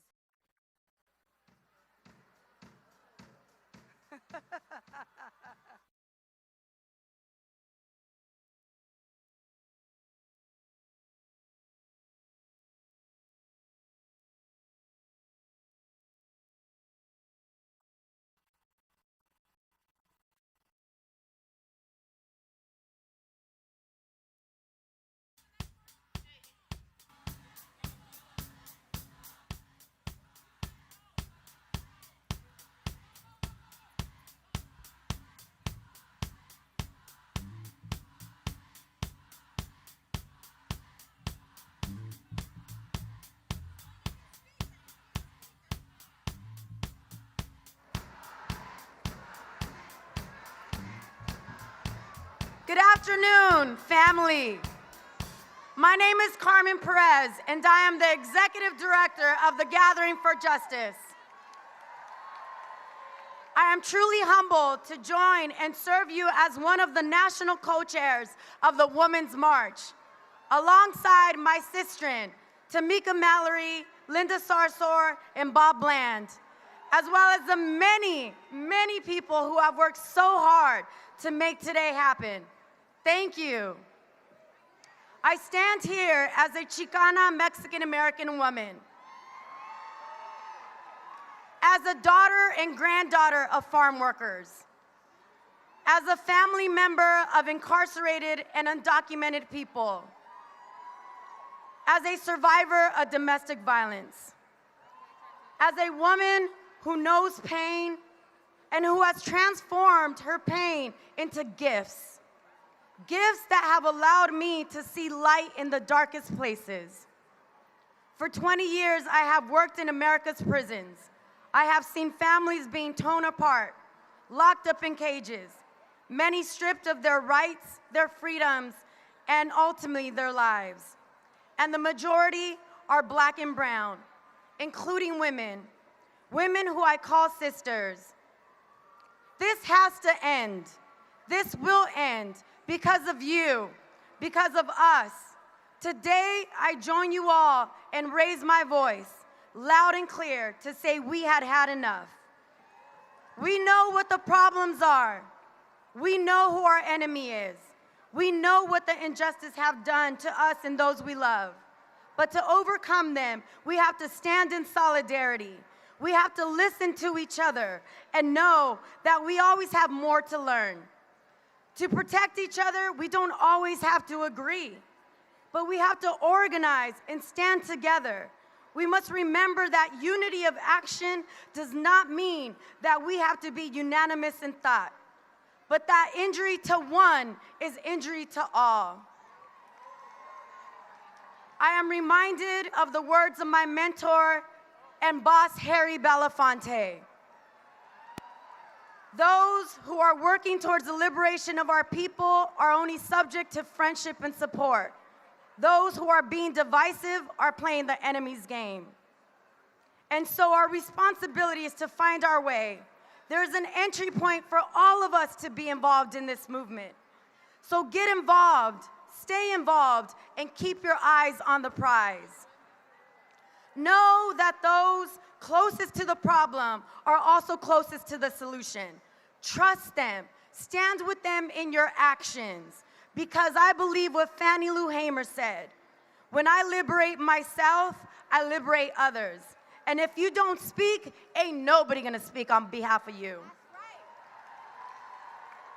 And to those threatening us and our livelihood, I say, si no nos dejan soñar, no los vamos a dejar dormir. If they don't let us dream, we will not let you sleep. We stand here on day one of the new administration, refusing to let them sleep. not for 1 second. We will hold all our officials, whether elected or appointed, accountable. There are some in this country who say we should adjust to work with and adjust to hatred. But Dr. Martin Luther King spoke of the power of being maladjusted to an unjust society. We will not adjust to hatred and bigotry. We will resist Islamophobia, xenophobia, white supremacy, sexism, racism, misogyny, and ableism. We will be brave, intentional, and unapologetic in addressing the intersections of our identities. And collectively, we will stand up for the most marginalized among us, because they are us. We will not wait for some magical being to rise up and save us. We are not helpless. We are the ones we've been waiting for. We are who we need. When I see my liberation bound in your liberation, and you and mine, together we will get free. So remember, when you go back home, think about why you marched. And organize, organize, organize. Si se puede. Thank you. Woo! Thank you so much. I am so proud to stand here with all of you today, to be in service to you, because this was truly a service opportunity for all of us who work for you. It has been such an honor to work alongside the co-chairs, Bob Bland, Linda Salsor, and the birthday girl who you just heard from, Carmen Perez. Today is not a concert. It is not a parade, and it is not a party. Today is an act of resistance. Now, some of you came here to protest one man. I didn't come here for that. I came here to address those of you who say you are of good conscience. To those of you who experience a feeling of being powerless, disparaged, victimized, antagonized, threatened, and abused. To those of you who for the first time felt the pain that my people have felt since they were brought here with chains shackled on our legs. Today I say to you, welcome to my world. Welcome to our world. I stand here as a black woman, the descendant of slaves. My ancestors literally nursed our slave masters. Through the blood and tears of my people, we built this country. America cannot be great without me, you, and all of us who are here today. Today you may be feeling aggrieved, but know that this country has been hostile to its people for a long time. For some of you, it is new. For some of us, it is not so new at all. Today I am marching for black and brown lives, for Sandra Bland, for Philando Castile, for Tamir Rice, for Ayanna Stanley Jones, for Eric Garner, for Michael Brown, for Trayvon Martin, and for those 9 people who were shot at the Emmanuel African Methodist Episcopal Church. We have a chance, brothers and sisters, to get this thing right. We can do it if women rise up and take this nation back. When you go back home, remember how you felt. What made you that instinct, that gut that said, I gotta get on a bus, a plane, a train, no matter what, to protect my children? That feeling, take it back with you to wherever it is that you came from today. You have awoken a new and renewed spirit. And I am so excited to be a part of this with all of you.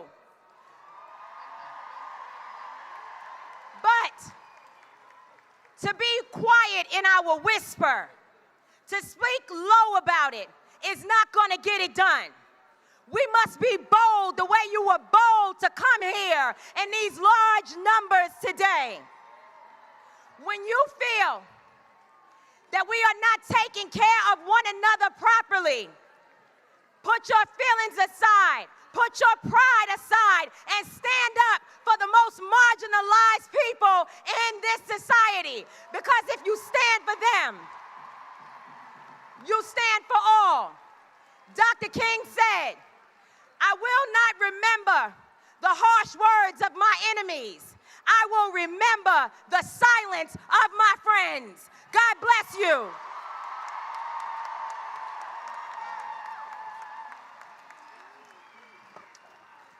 Assalamu alaikum. May peace be upon you, brothers and sisters.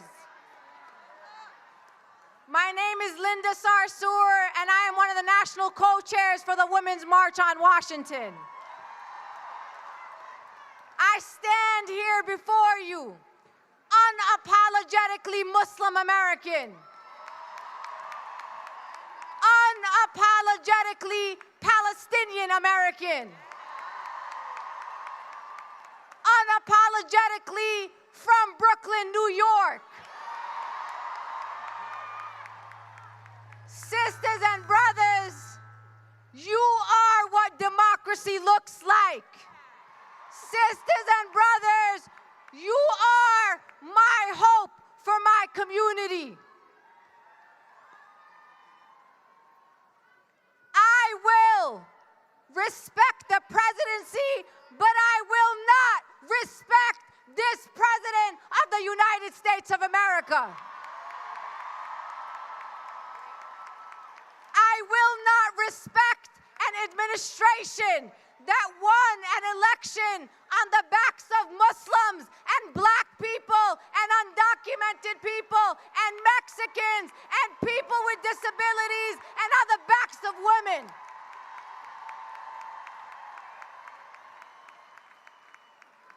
Many of our communities, including my community, the Muslim community, has been suffering in silence for the past 15 years under the Bush administration and under the Obama administration. The very things that you were outraged by during this election season, the Muslim registry programs, the banning of the Muslims, the dehumanization of the communities that I come from, that has been our reality for the past 15 years. Sisters and brothers, if you have come here today as your first time at a march, I welcome you. I ask you to stand and continue to keep your voices loud for black women, for Native women, for undocumented women, for our LGBTQIA communities, for people with disabilities. You can count on me, your Palestinian Muslim sister, to keep her voice loud, keep her feet on the streets, keep my head held high, because I am not afraid. Sisters and brothers, fear is a choice. We are the majority. We are the conscience of these United States of America. We are this nation's moral compass. If you want to know if you are going the right way, follow women of color, sisters and brothers. We know where we need to go, and we know where justice is, because when we fight for justice, we fight for it for all people, for all our communities.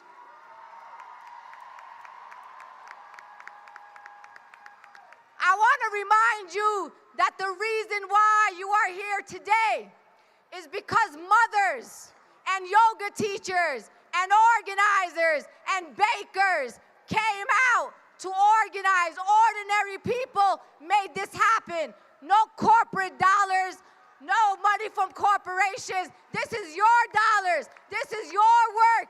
This is, you made this happen. I am honored to stand here today on the stage as a national co-chair with Tamika and Carmen, who are my sisters, but also with my family, because I organize for my mother, I march for my daughters and all my children. But most of all, I am my Palestinian grandmother who lives in occupied territories, wildest dreams, sisters and brothers, and I'm so proud to be here with all of you. Justice for all.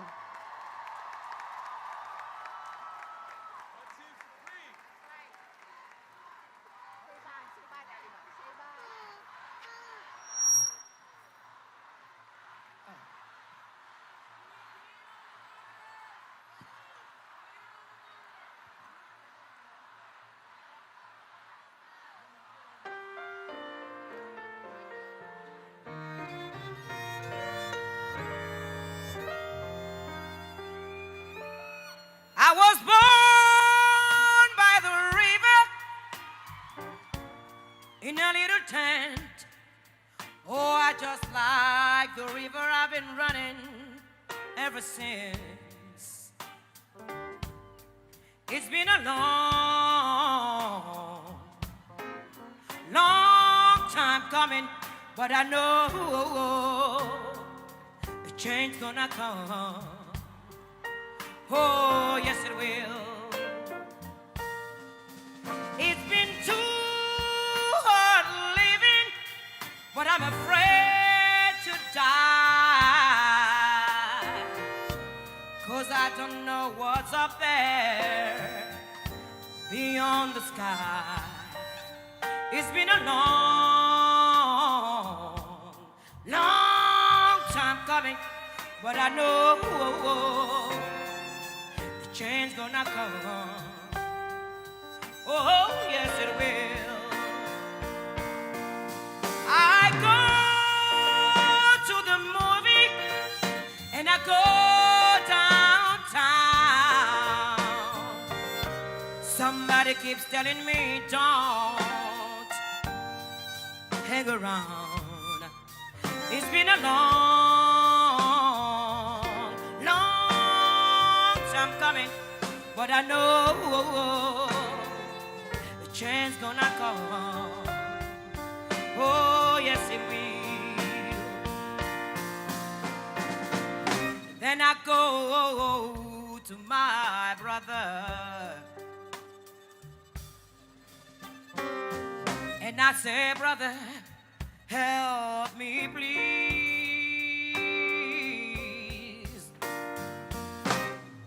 But he winds up knocking me back down on my knees. Oh, very time that I thought I couldn't last for long, but now I think I'm able to carry on. It's been a long,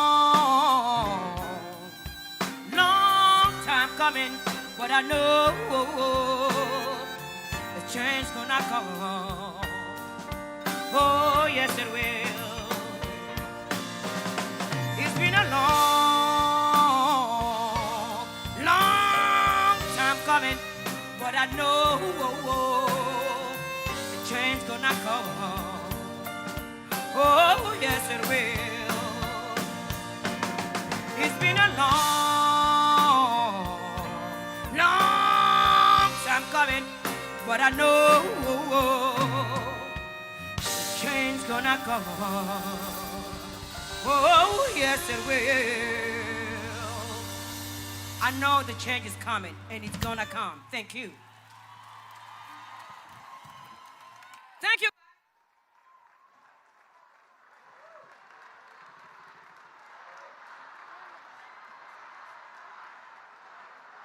Hello. My name is Judith LeBlanc. and I'm a proud member of the Caddo Tribe of Oklahoma and the director of the Native Organizers Alliance. And I march for my daughter Jenna, my nieces Nora, Marie, and Victoria. We march today for Mother Earth because water is life. Standing Rock has shown the world our faith, our prayers, people power is stronger than rubber bullets.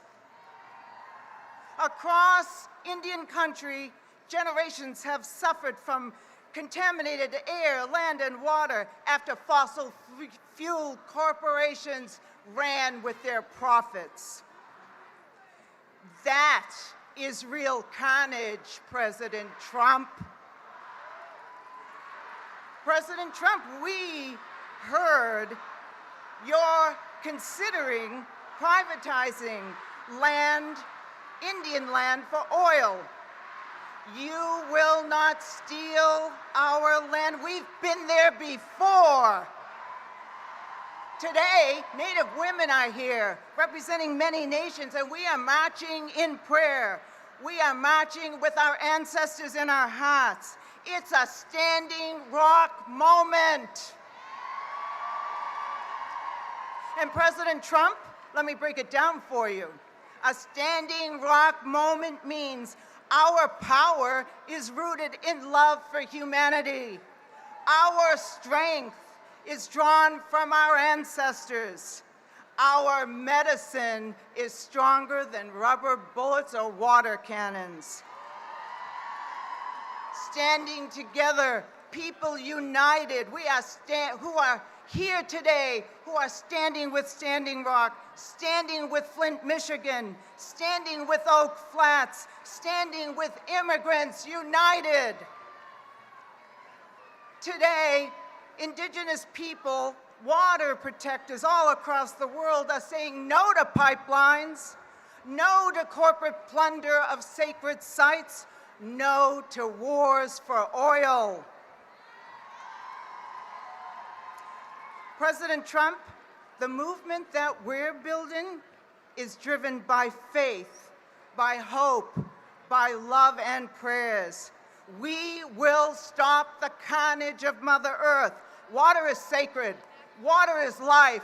Women are life. Thank you.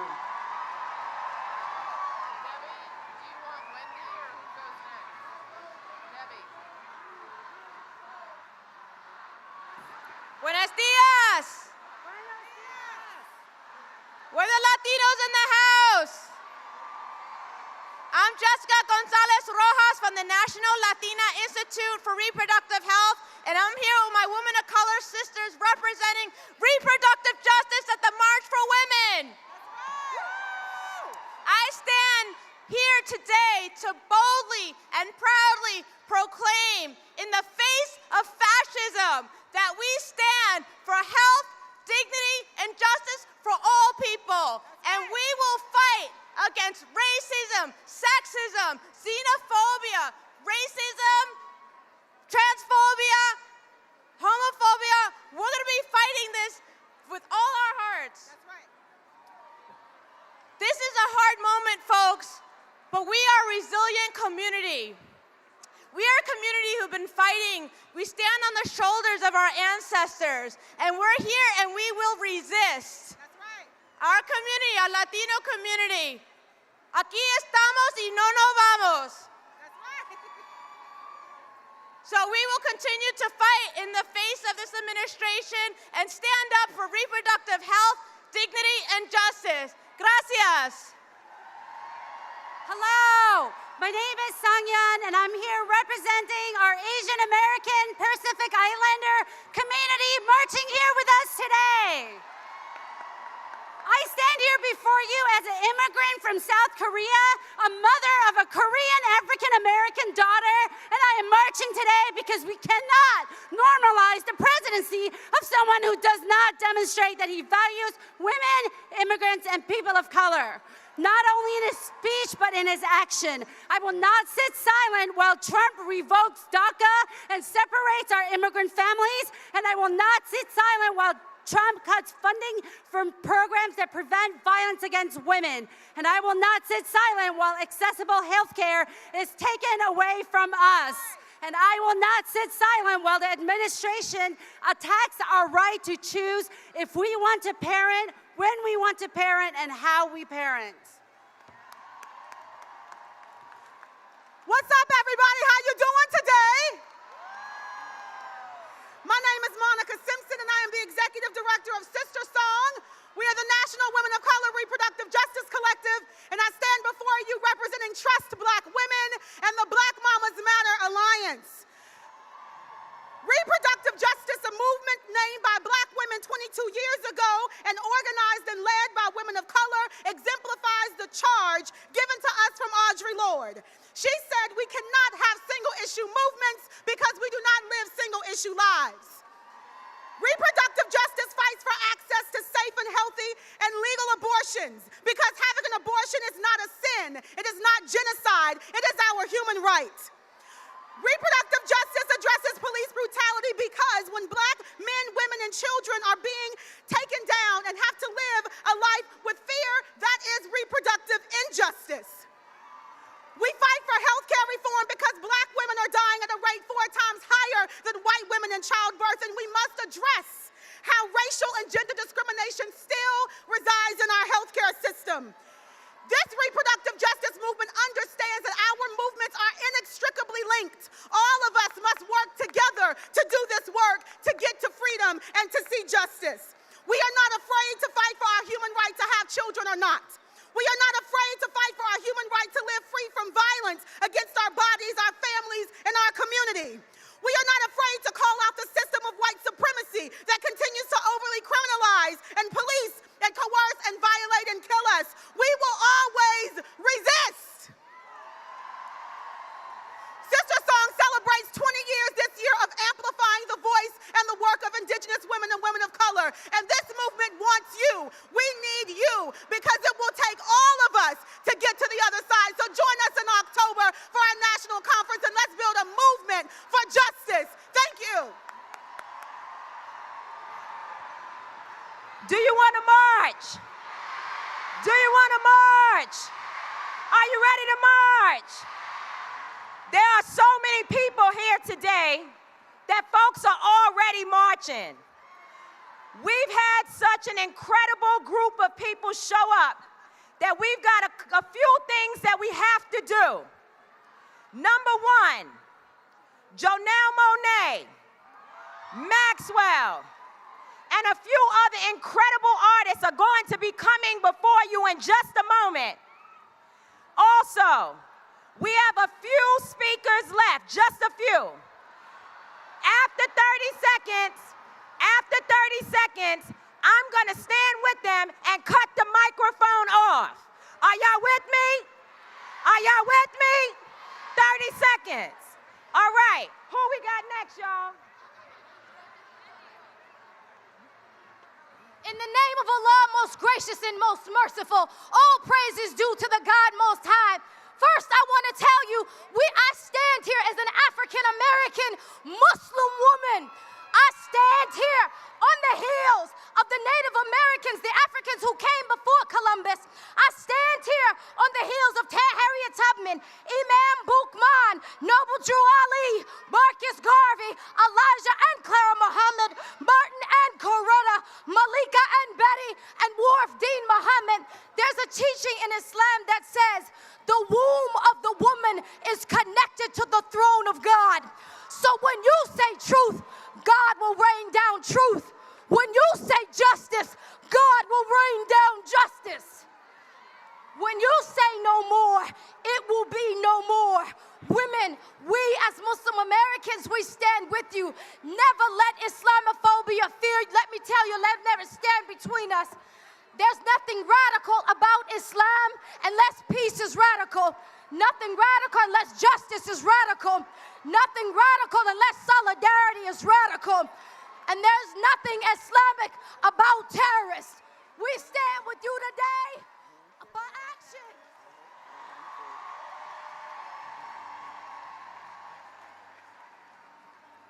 Hello, my name is George Gresham, president of 1199 SCIU. And to President Donald Trump, I don't know what kind of president you will be, but you are a hell of an organizer. We are here today because this is what America looks like. This is our country, and we are going to be respected. We are here to tell you that you can't divide us, that you can't bring us back to the bad old days. If America is going to be great again, it will be because we united together will fight for our rights. We are not giving in, sisters and brothers. We've worked too hard to make the progress that we have.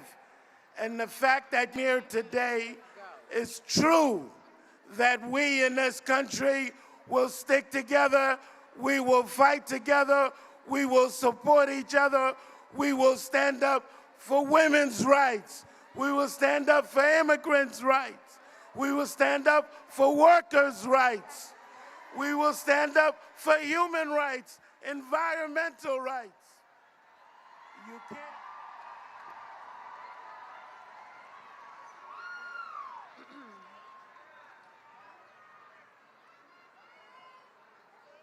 Weingarten, I am the president of the Teachers Union, the AFT. We represent children in America and educators in America and nurses in America and college professors in America. We represent America, as do you in this crowd. So let me ask you, do we want good schools in America? Do we want good jobs in America?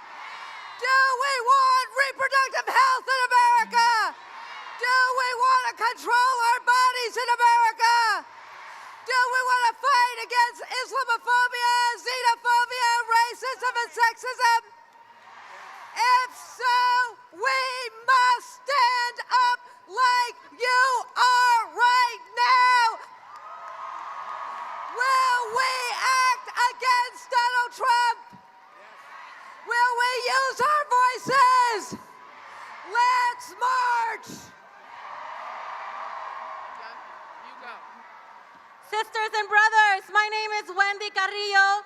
I was an undocumented child that fled war from El Salvador. I am an unrecognized refugee of this country. During the Salvadorian Civil War, my mother sought refuge in the U.S. and she was denied under incredible violence. She was refused, but she came anyway. As my mother, she worked hard babysitting other people's children so that one day she could save enough money for her mother, my grandmother, and her sister to bring us to this country.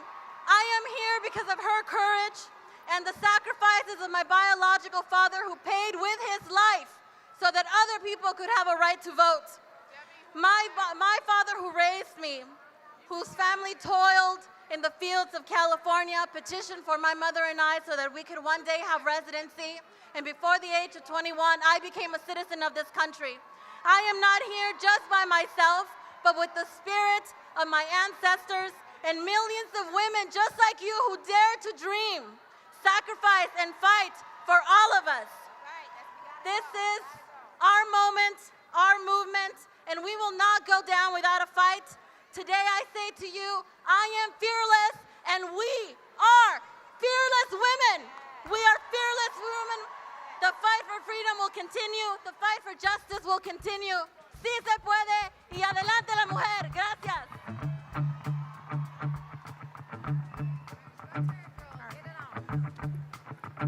Hello, my name is Miriam Ali. I am here in honor of my father, Muhammad Ali, other great Muslims in this country, and all of you, the marginalized few. You know, I just want to say something to the non-voter. We have to start voting. I understand there's a lot of apathy and distrust of the government, but we have to learn from civil rights movements from the past, which is how we got the Civil Rights Act of 1964.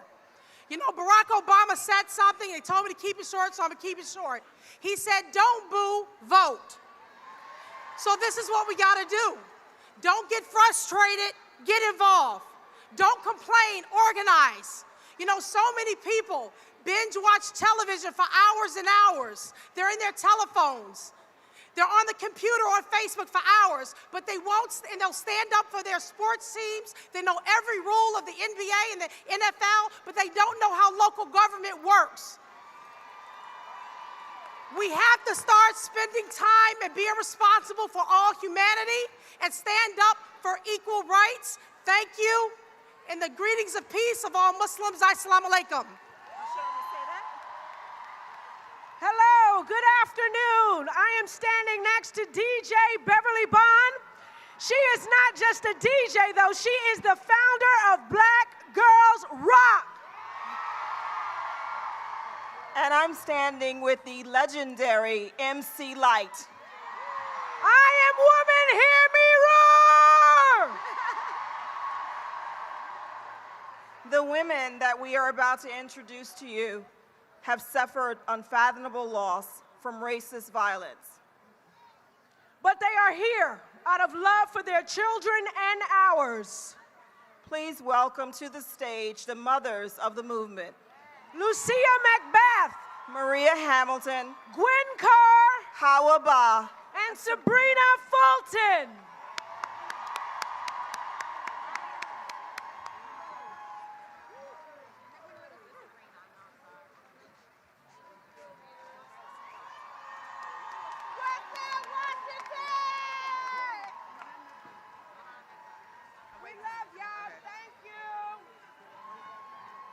Hello.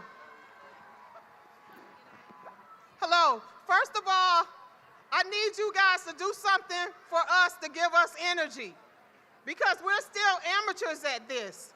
When I say mothers, you say of the movement. Mothers of the movement. Louder. I want our kids in heaven to hear it. Mothers. One more time. Mothers. Hello and welcome. My name is Sabrina Fulton. My son, who's in heaven with these mothers' sons, was Trayvon Martin. I have with me Eric Garner's mother. Wave your hand. Tell me your son.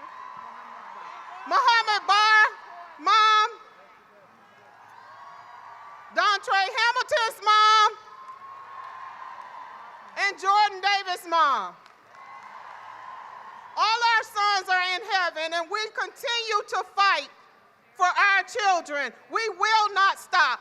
We understand the movement. We understand what we have to do as women is to stand tall, and we will continue to stand tall. We are stronger together. So let me also say that it does not matter who the president is. We're going to continue to fight. We come too far to turn back now. There's no turning back. And lastly, I just want to say to all of you, continue to support, continue to show up, continue to participate, continue to pray, and women's rights are human rights. Thank you.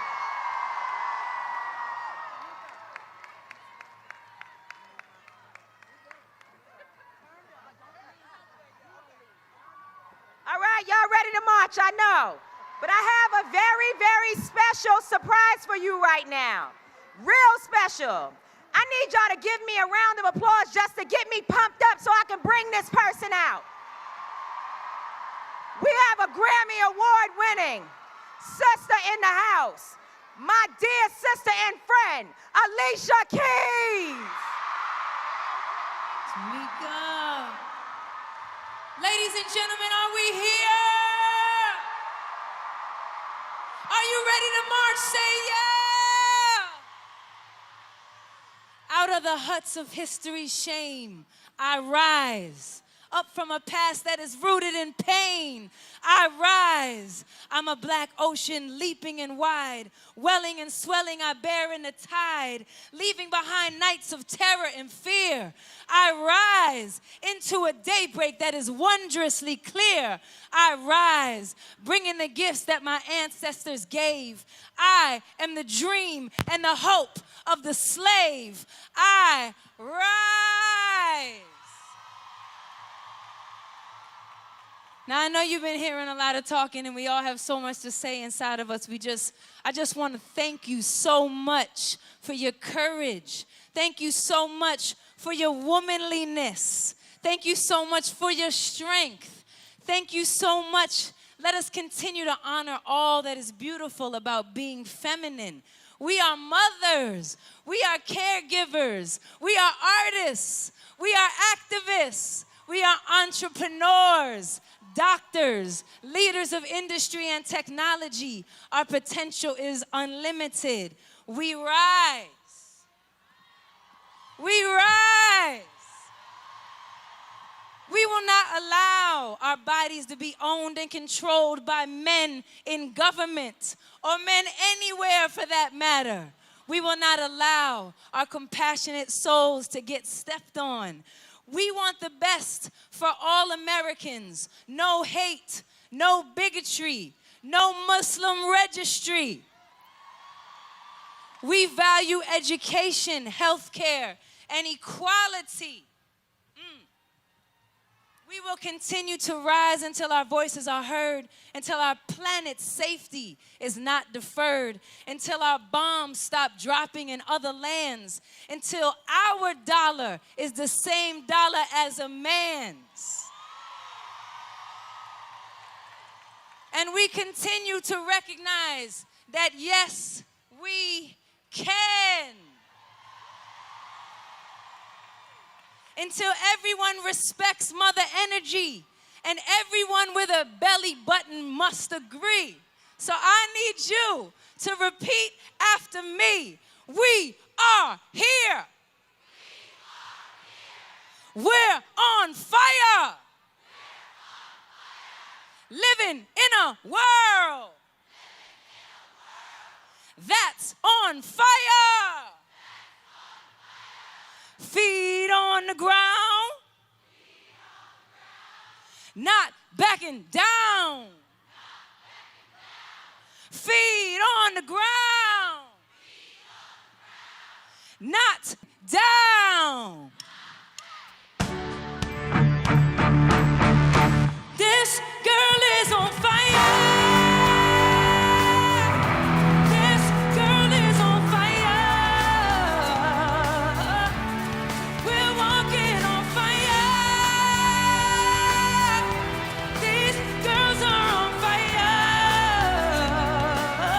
Put your hands in the air.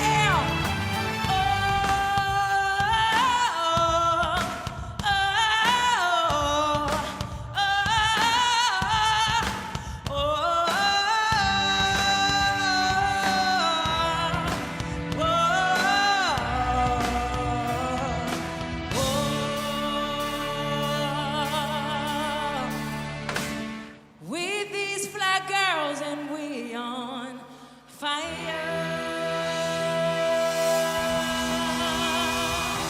Put your fist up. Put your fist up. Put your fist up. I see your strength. I see your strength.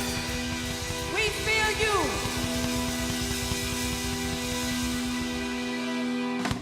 Yeah.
You guys still fired up? You guys ready to march? All right, we almost there. Be patient, sisters and brothers. We are about to shut Washington, D.C. down. We have another very, very special guest. It is our honor to introduce Janelle Monáe.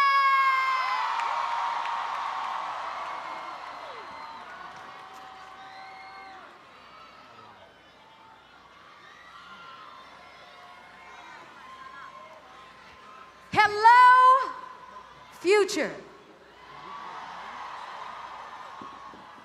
I'm so proud to stand here as a woman, an African American woman. My grandmother was a sharecropper. She picked cotton in Aberdeen, Mississippi.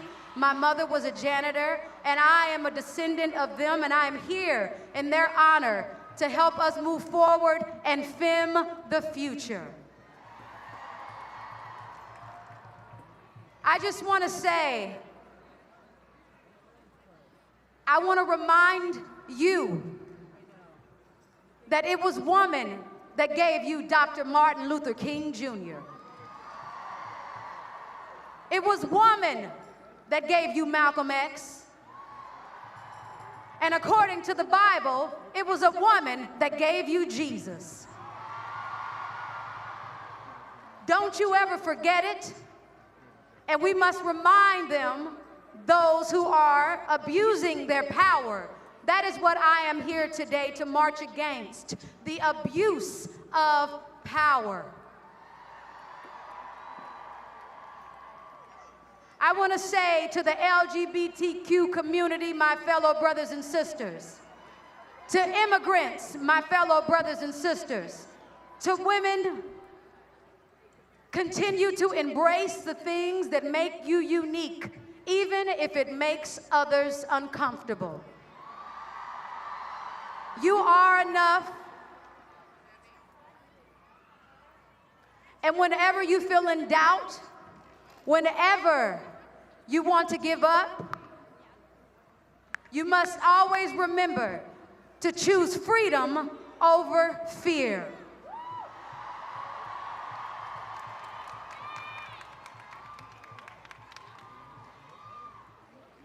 I come here again as an American and as a woman, not as an artist. When I go home, I have the same concerns.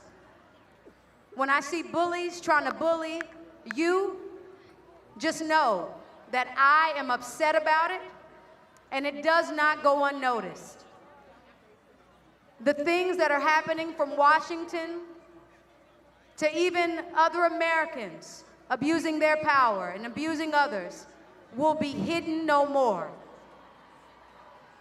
Women will be hidden no more. We will not remain hidden figures. We have names.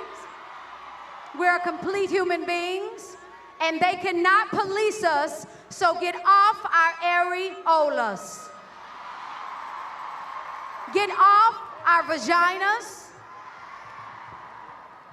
Again, we birthed this nation, and we can unbirth a nation if we choose. We can stop completely if we choose. This is about unity, and I want to bring on stage some more American women and men saying beauty, Jadena, and the mothers of the movement. As I talk about the abuse of power, it's not just happening here in Washington. It has also happened on the ground in the police force. We have amazing cops, we have amazing Americans, but again, we are here to fight against the abuse of power and to unite and to remind us all that at the end of the day, we all pee the same color. And we must protect each other. We must protect one another. So this is a song, music that we wrote, not for ourselves, but for you. Make some noise if you're gonna continue to be out there on the front lines. This is a song that is a vessel, and this is a tool for you to take out as you march, this song is called Hell You Talking About. And we're talking about this right now because we must continue to exercise our voices. Some of us protest in silence, and some of us believe that silence is not an option, and music, our sound, is a weapon. No wrong way to do it. But this song is going to honor those who are victims due to the abuse of power. This is a chant, and for us to be one living, breathing organism, I need your help. Can I get you to sing with us? So it goes like this. It's a call and response. I'm going to use Sandra Bland. Sandra Bland, our sister Sandra Bland. So when I say, Sandra Bland, say her name. I'm going to say Sandra Bland, and you say her name. So one more time. Sandra Bland. Sandra Bland. Sandra Bland. Sandra Bland. Say her name. Say her name. Say her name. Say her name. Say her name. Say her name. Say her name. Won't you say her name? Hell you talking about. Hell you talking about. Hell you talking about. Hell you talking about. Hell you talking about. Hell you talking about. Sandra Bland. Sandra Bland. Sandra Bland. Sandra Bland. All right, that was a test. Band, drop it in.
Trayvon Martin. Say his name. Trayvon Martin. Say his name. Trayvon Martin. Say his name. For his mother. Say his name. Jordan Davis. Say his name. Jordan Davis. Say his name. Jordan Davis. Hell you talking about. Hell you talking about. Hell you talking about. Hell you Jump in on the name. Hell you talking about. All right. So we're going to improv this. So what we're going to do right now is we're going to jump back in. All right. We got the mothers right here. Say your baby's name. Jordan Davis. Here we go. We're going to say Jordan Davis.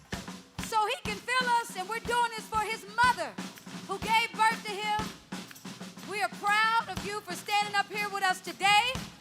I'm giving you the mic because this is not about me. So you go. Say, Jordan. Jordan Davis. No. Nope. We're going to do it right because this is a moment for history.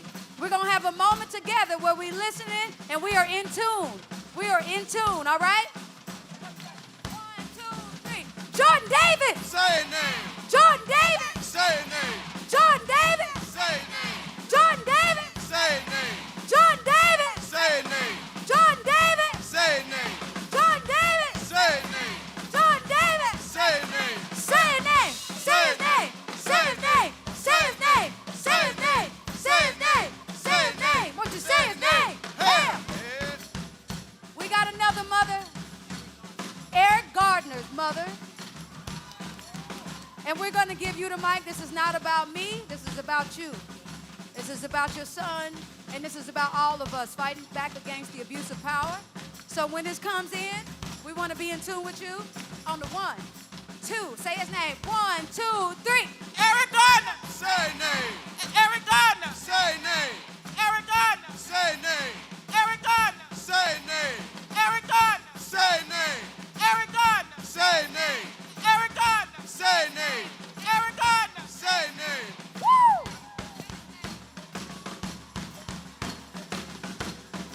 This is the mother of Mohammed Ba.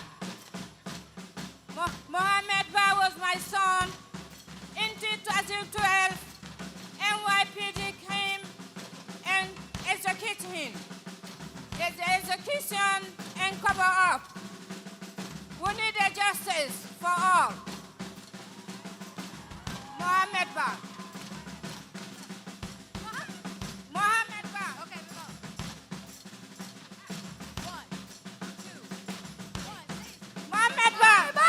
Say name. Mohammed Ba. Say name. Mohammed Ba. Say name. Mohammed Ba. Say name. Mohammed Ba. Say name. Mohammed Ba. Say name. Mohammed Ba. Say name. Mohammed Ba. Say name.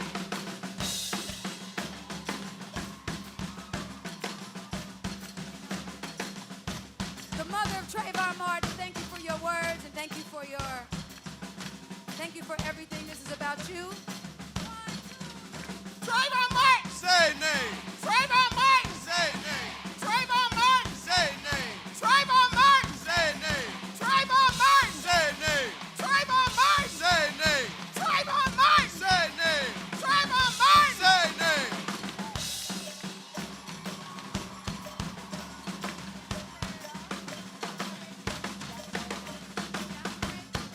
Dontre Hamilton's mother.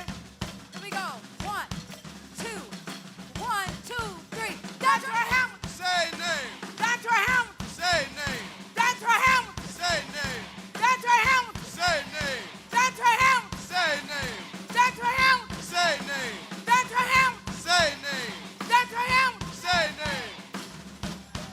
We got one more. This is for my trans brothers and sisters. You are not forgotten. We will continue to fight with you. An injustice done to you, an injustice done to anybody.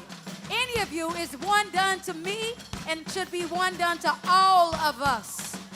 Here we go. Maya Hall. Say name. Maya Hall. Say name. Maya Hall. Say name. Maya Hall. Say name. Maya Hall. Say name. Maya Hall. Say name. Deanna Mason. Say name. Deanna Mason. Say name. Deanna Mason. Say name. Deanna Mason. Say name. Hair. There you talk about. That's what we talking about. Remember, we must protect each other and we must continue to choose freedom over fear. We can't give up. We can't be scared. And we're going to keep talking about this. We are watching, as Alicia Keys says. We are here. We are watching. God bless you. God bless you.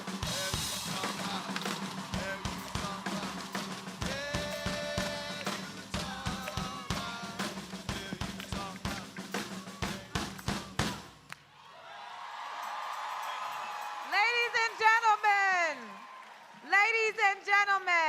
and Janae Ingram, Head of Logistics for the Women's March on Washington. Thank you for coming. I have the distinct honor and pleasure of welcoming to the stage the incomparable Angela Davis.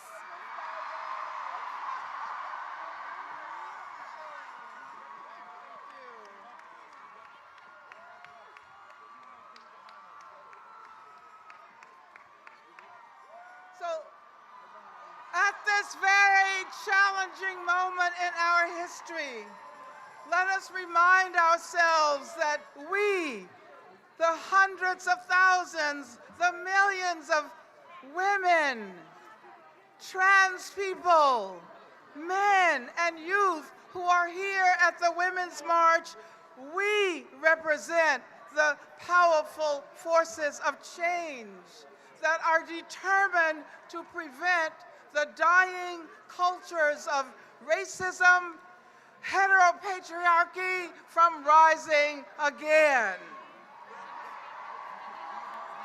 We recognize that we are collective agents of history and that history cannot be deleted like web pages.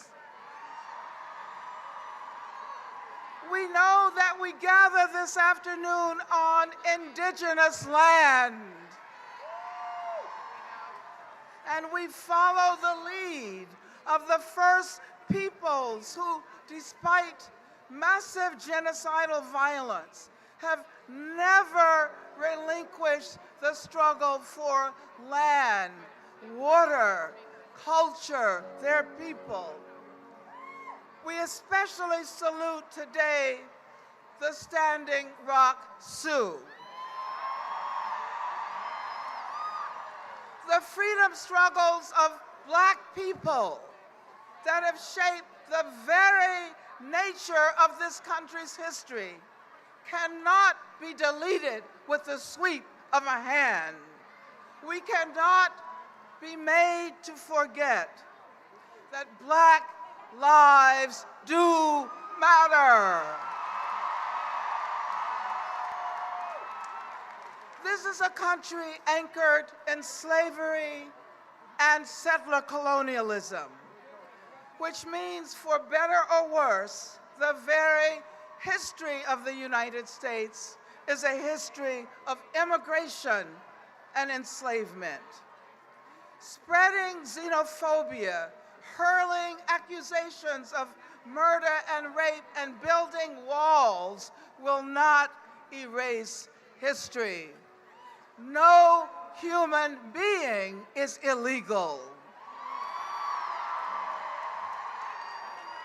The struggle to save the planet, to stop climate change, to guarantee the accessibility of water from the lands of the Standing Rock Sioux to Flint, Michigan, to the West Bank and Gaza, the struggle to save our flora and fauna, to save the air, this is ground zero of the struggle for social justice.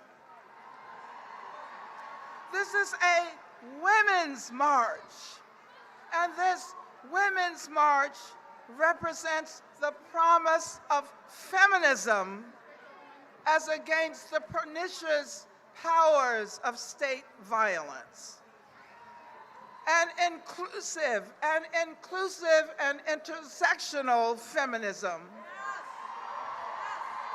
An inclusive and intersectional feminism that calls upon all of us to join the resistance to racism, to Islamophobia, to anti-Semitism, to misogyny, to capitalist exploitation. Yes, we salute the fight for 15.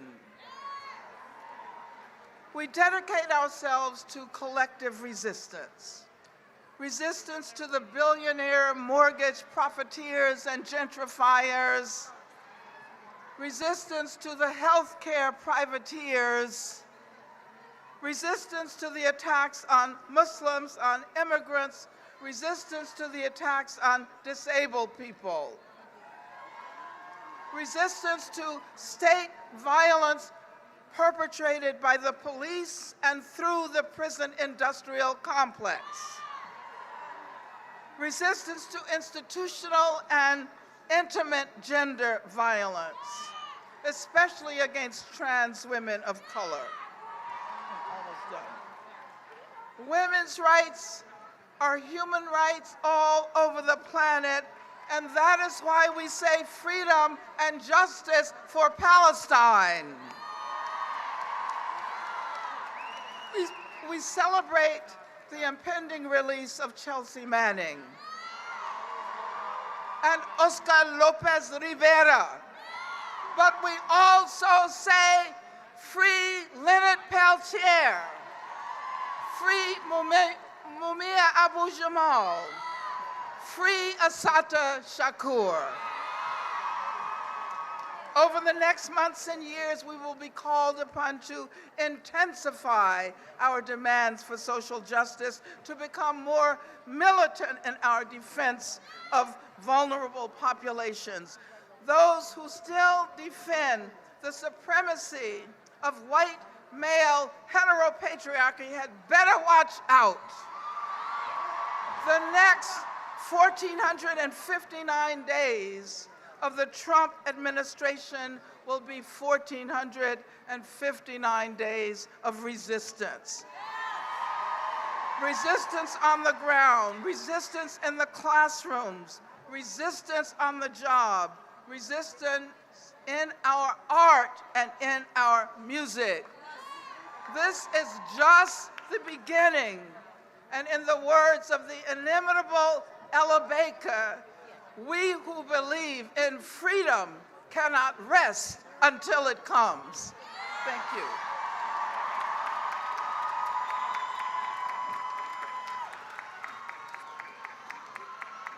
Ladies and gentlemen, you may have read a story that said that we are not marching. I am here to tell you we are marching.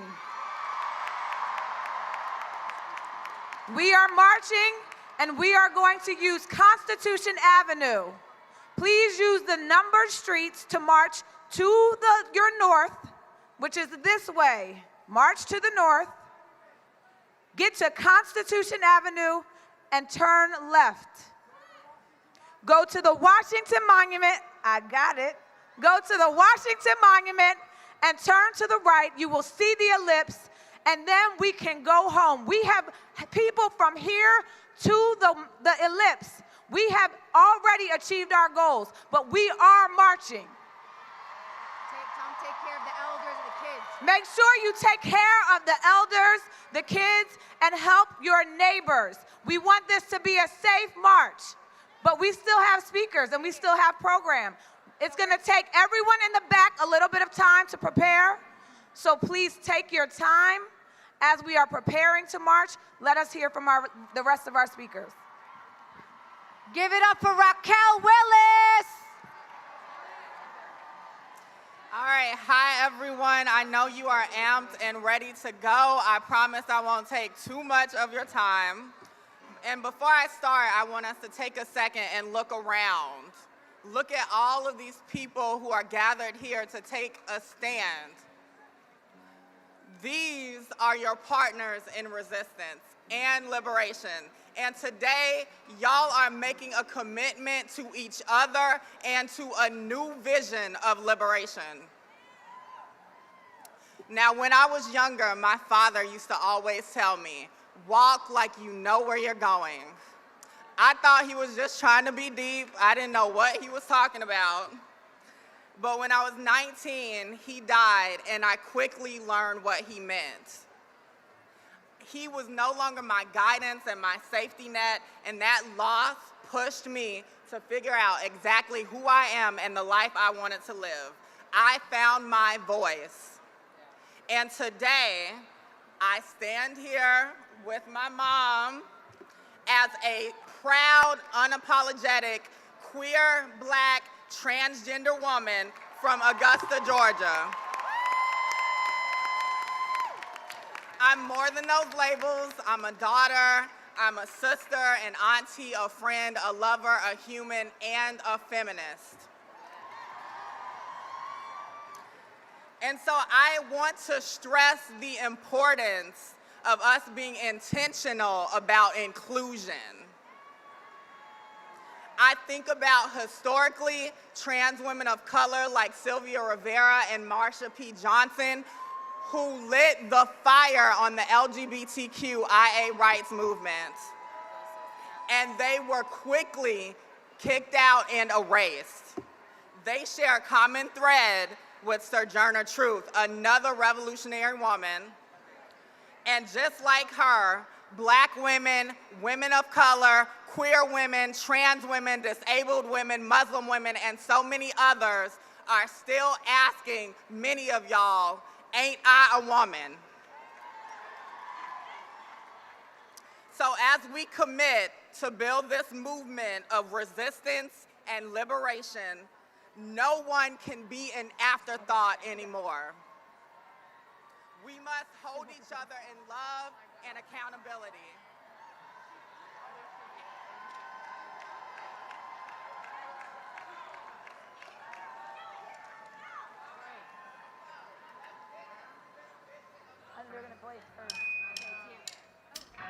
Through the dust, pulled through the dead. Grandma was a suffragette, blacklisted for her publication, blacklisted for my generation. Go, go, go.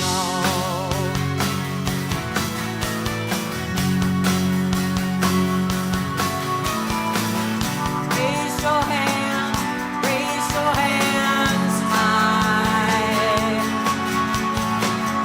Don't take a seat, don't stand aside this time. Don't assume anything, just go, go, go.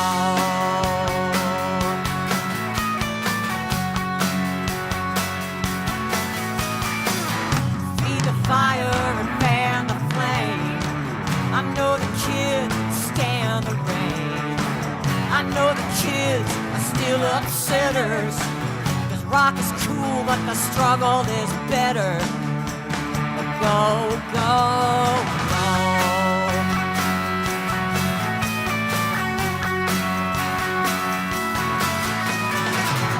Raise your hands, raise your hands high. Don't take a seat, don't stand aside this time. Don't assume anything. I said this time. Now don't assume anything, just go.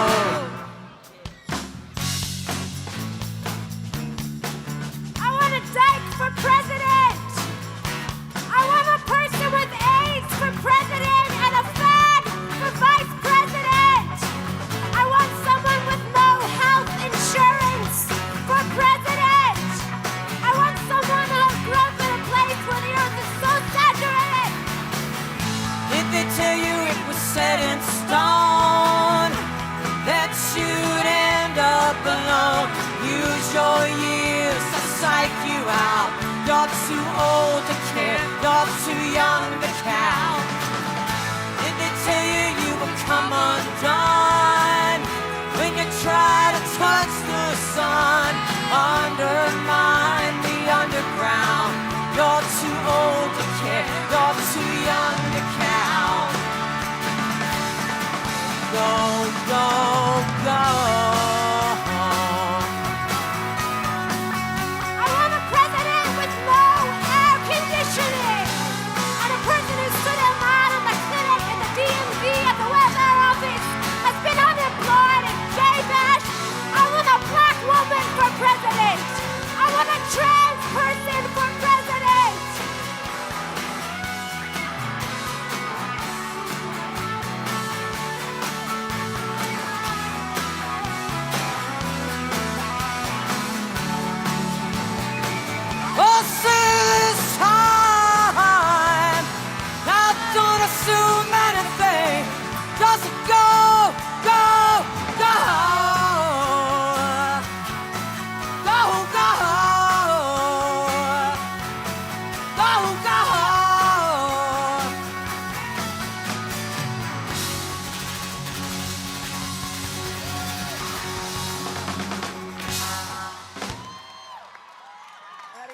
All right. My name is Melissa Mays, and I am from Flint, Michigan. And please don't forget about us because we've not forgotten about you. So as you amazing women get out there and march, just know that Flint has been without clean water for 1,002 days today.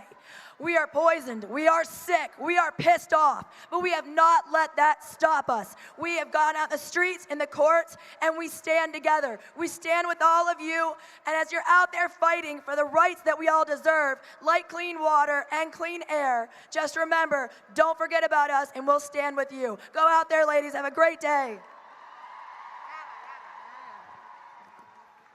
Good afternoon, I'm Rabbi Sharon Brous.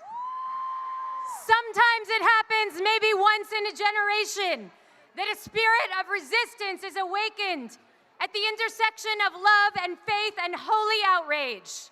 And in those moments, we are reminded what we're fighting for, what this country was built for, what our armed forces are willing to die for, what our flag flies for, and that is liberty and justice for all. This is one of those moments. Today, around the country, we the people stand together in protest, proclaiming our fidelity to love over hate, progress over regress, and inclusion over exclusion. Because the nation we love is in crisis. But we know it's not only a political crisis, it is a moral crisis. It is a soul crisis that is rooted in a cynical politics of division that pits vulnerable populations against each other. But spiritual resistance, which is the marriage of radical empathy and moral action, spiritual resistance reawakens us to our shared humanity, one nation, indivisible. Our children will one day ask us, where were you when our country was thrust into a lion's den of demagoguery and division? And we will say, I stood with love. I stood with hope. I stood with sisters and brothers of all religions and all races and all genders and sexualities to insist that we will emerge from the darkness and bask in the brilliance of an America that honors the infinite worth of all of God's children. I ask you now to take the hand of someone to your right and take the hand of someone to your left. Raise your hands high. We are the vast and varied manifestations of hope and love and spiritual defiance that will hold our nation to its greatest aspirations. We are the agents of change. Together we stand against the moral bankruptcy that threatens our democracy.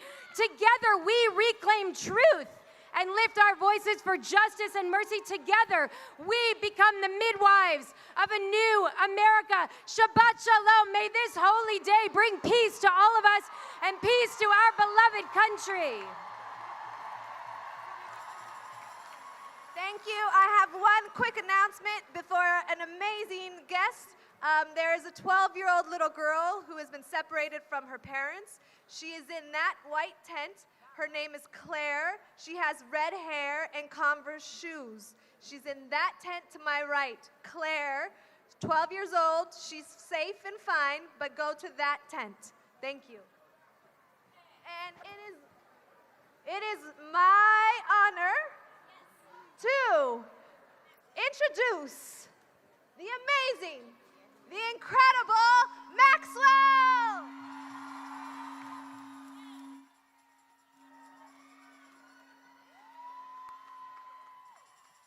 I can't hear myself yet. Okay. It's good to be here to celebrate this incredible experience. This is an incredible occasion that represents not only women, but all mankind, all people. Thank you for having me here to sing a very special song written by an incredible woman, Kate Bush. The song is called This Woman's Work because this is this woman's work.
This is dedicated to the memory of Sandra Bland.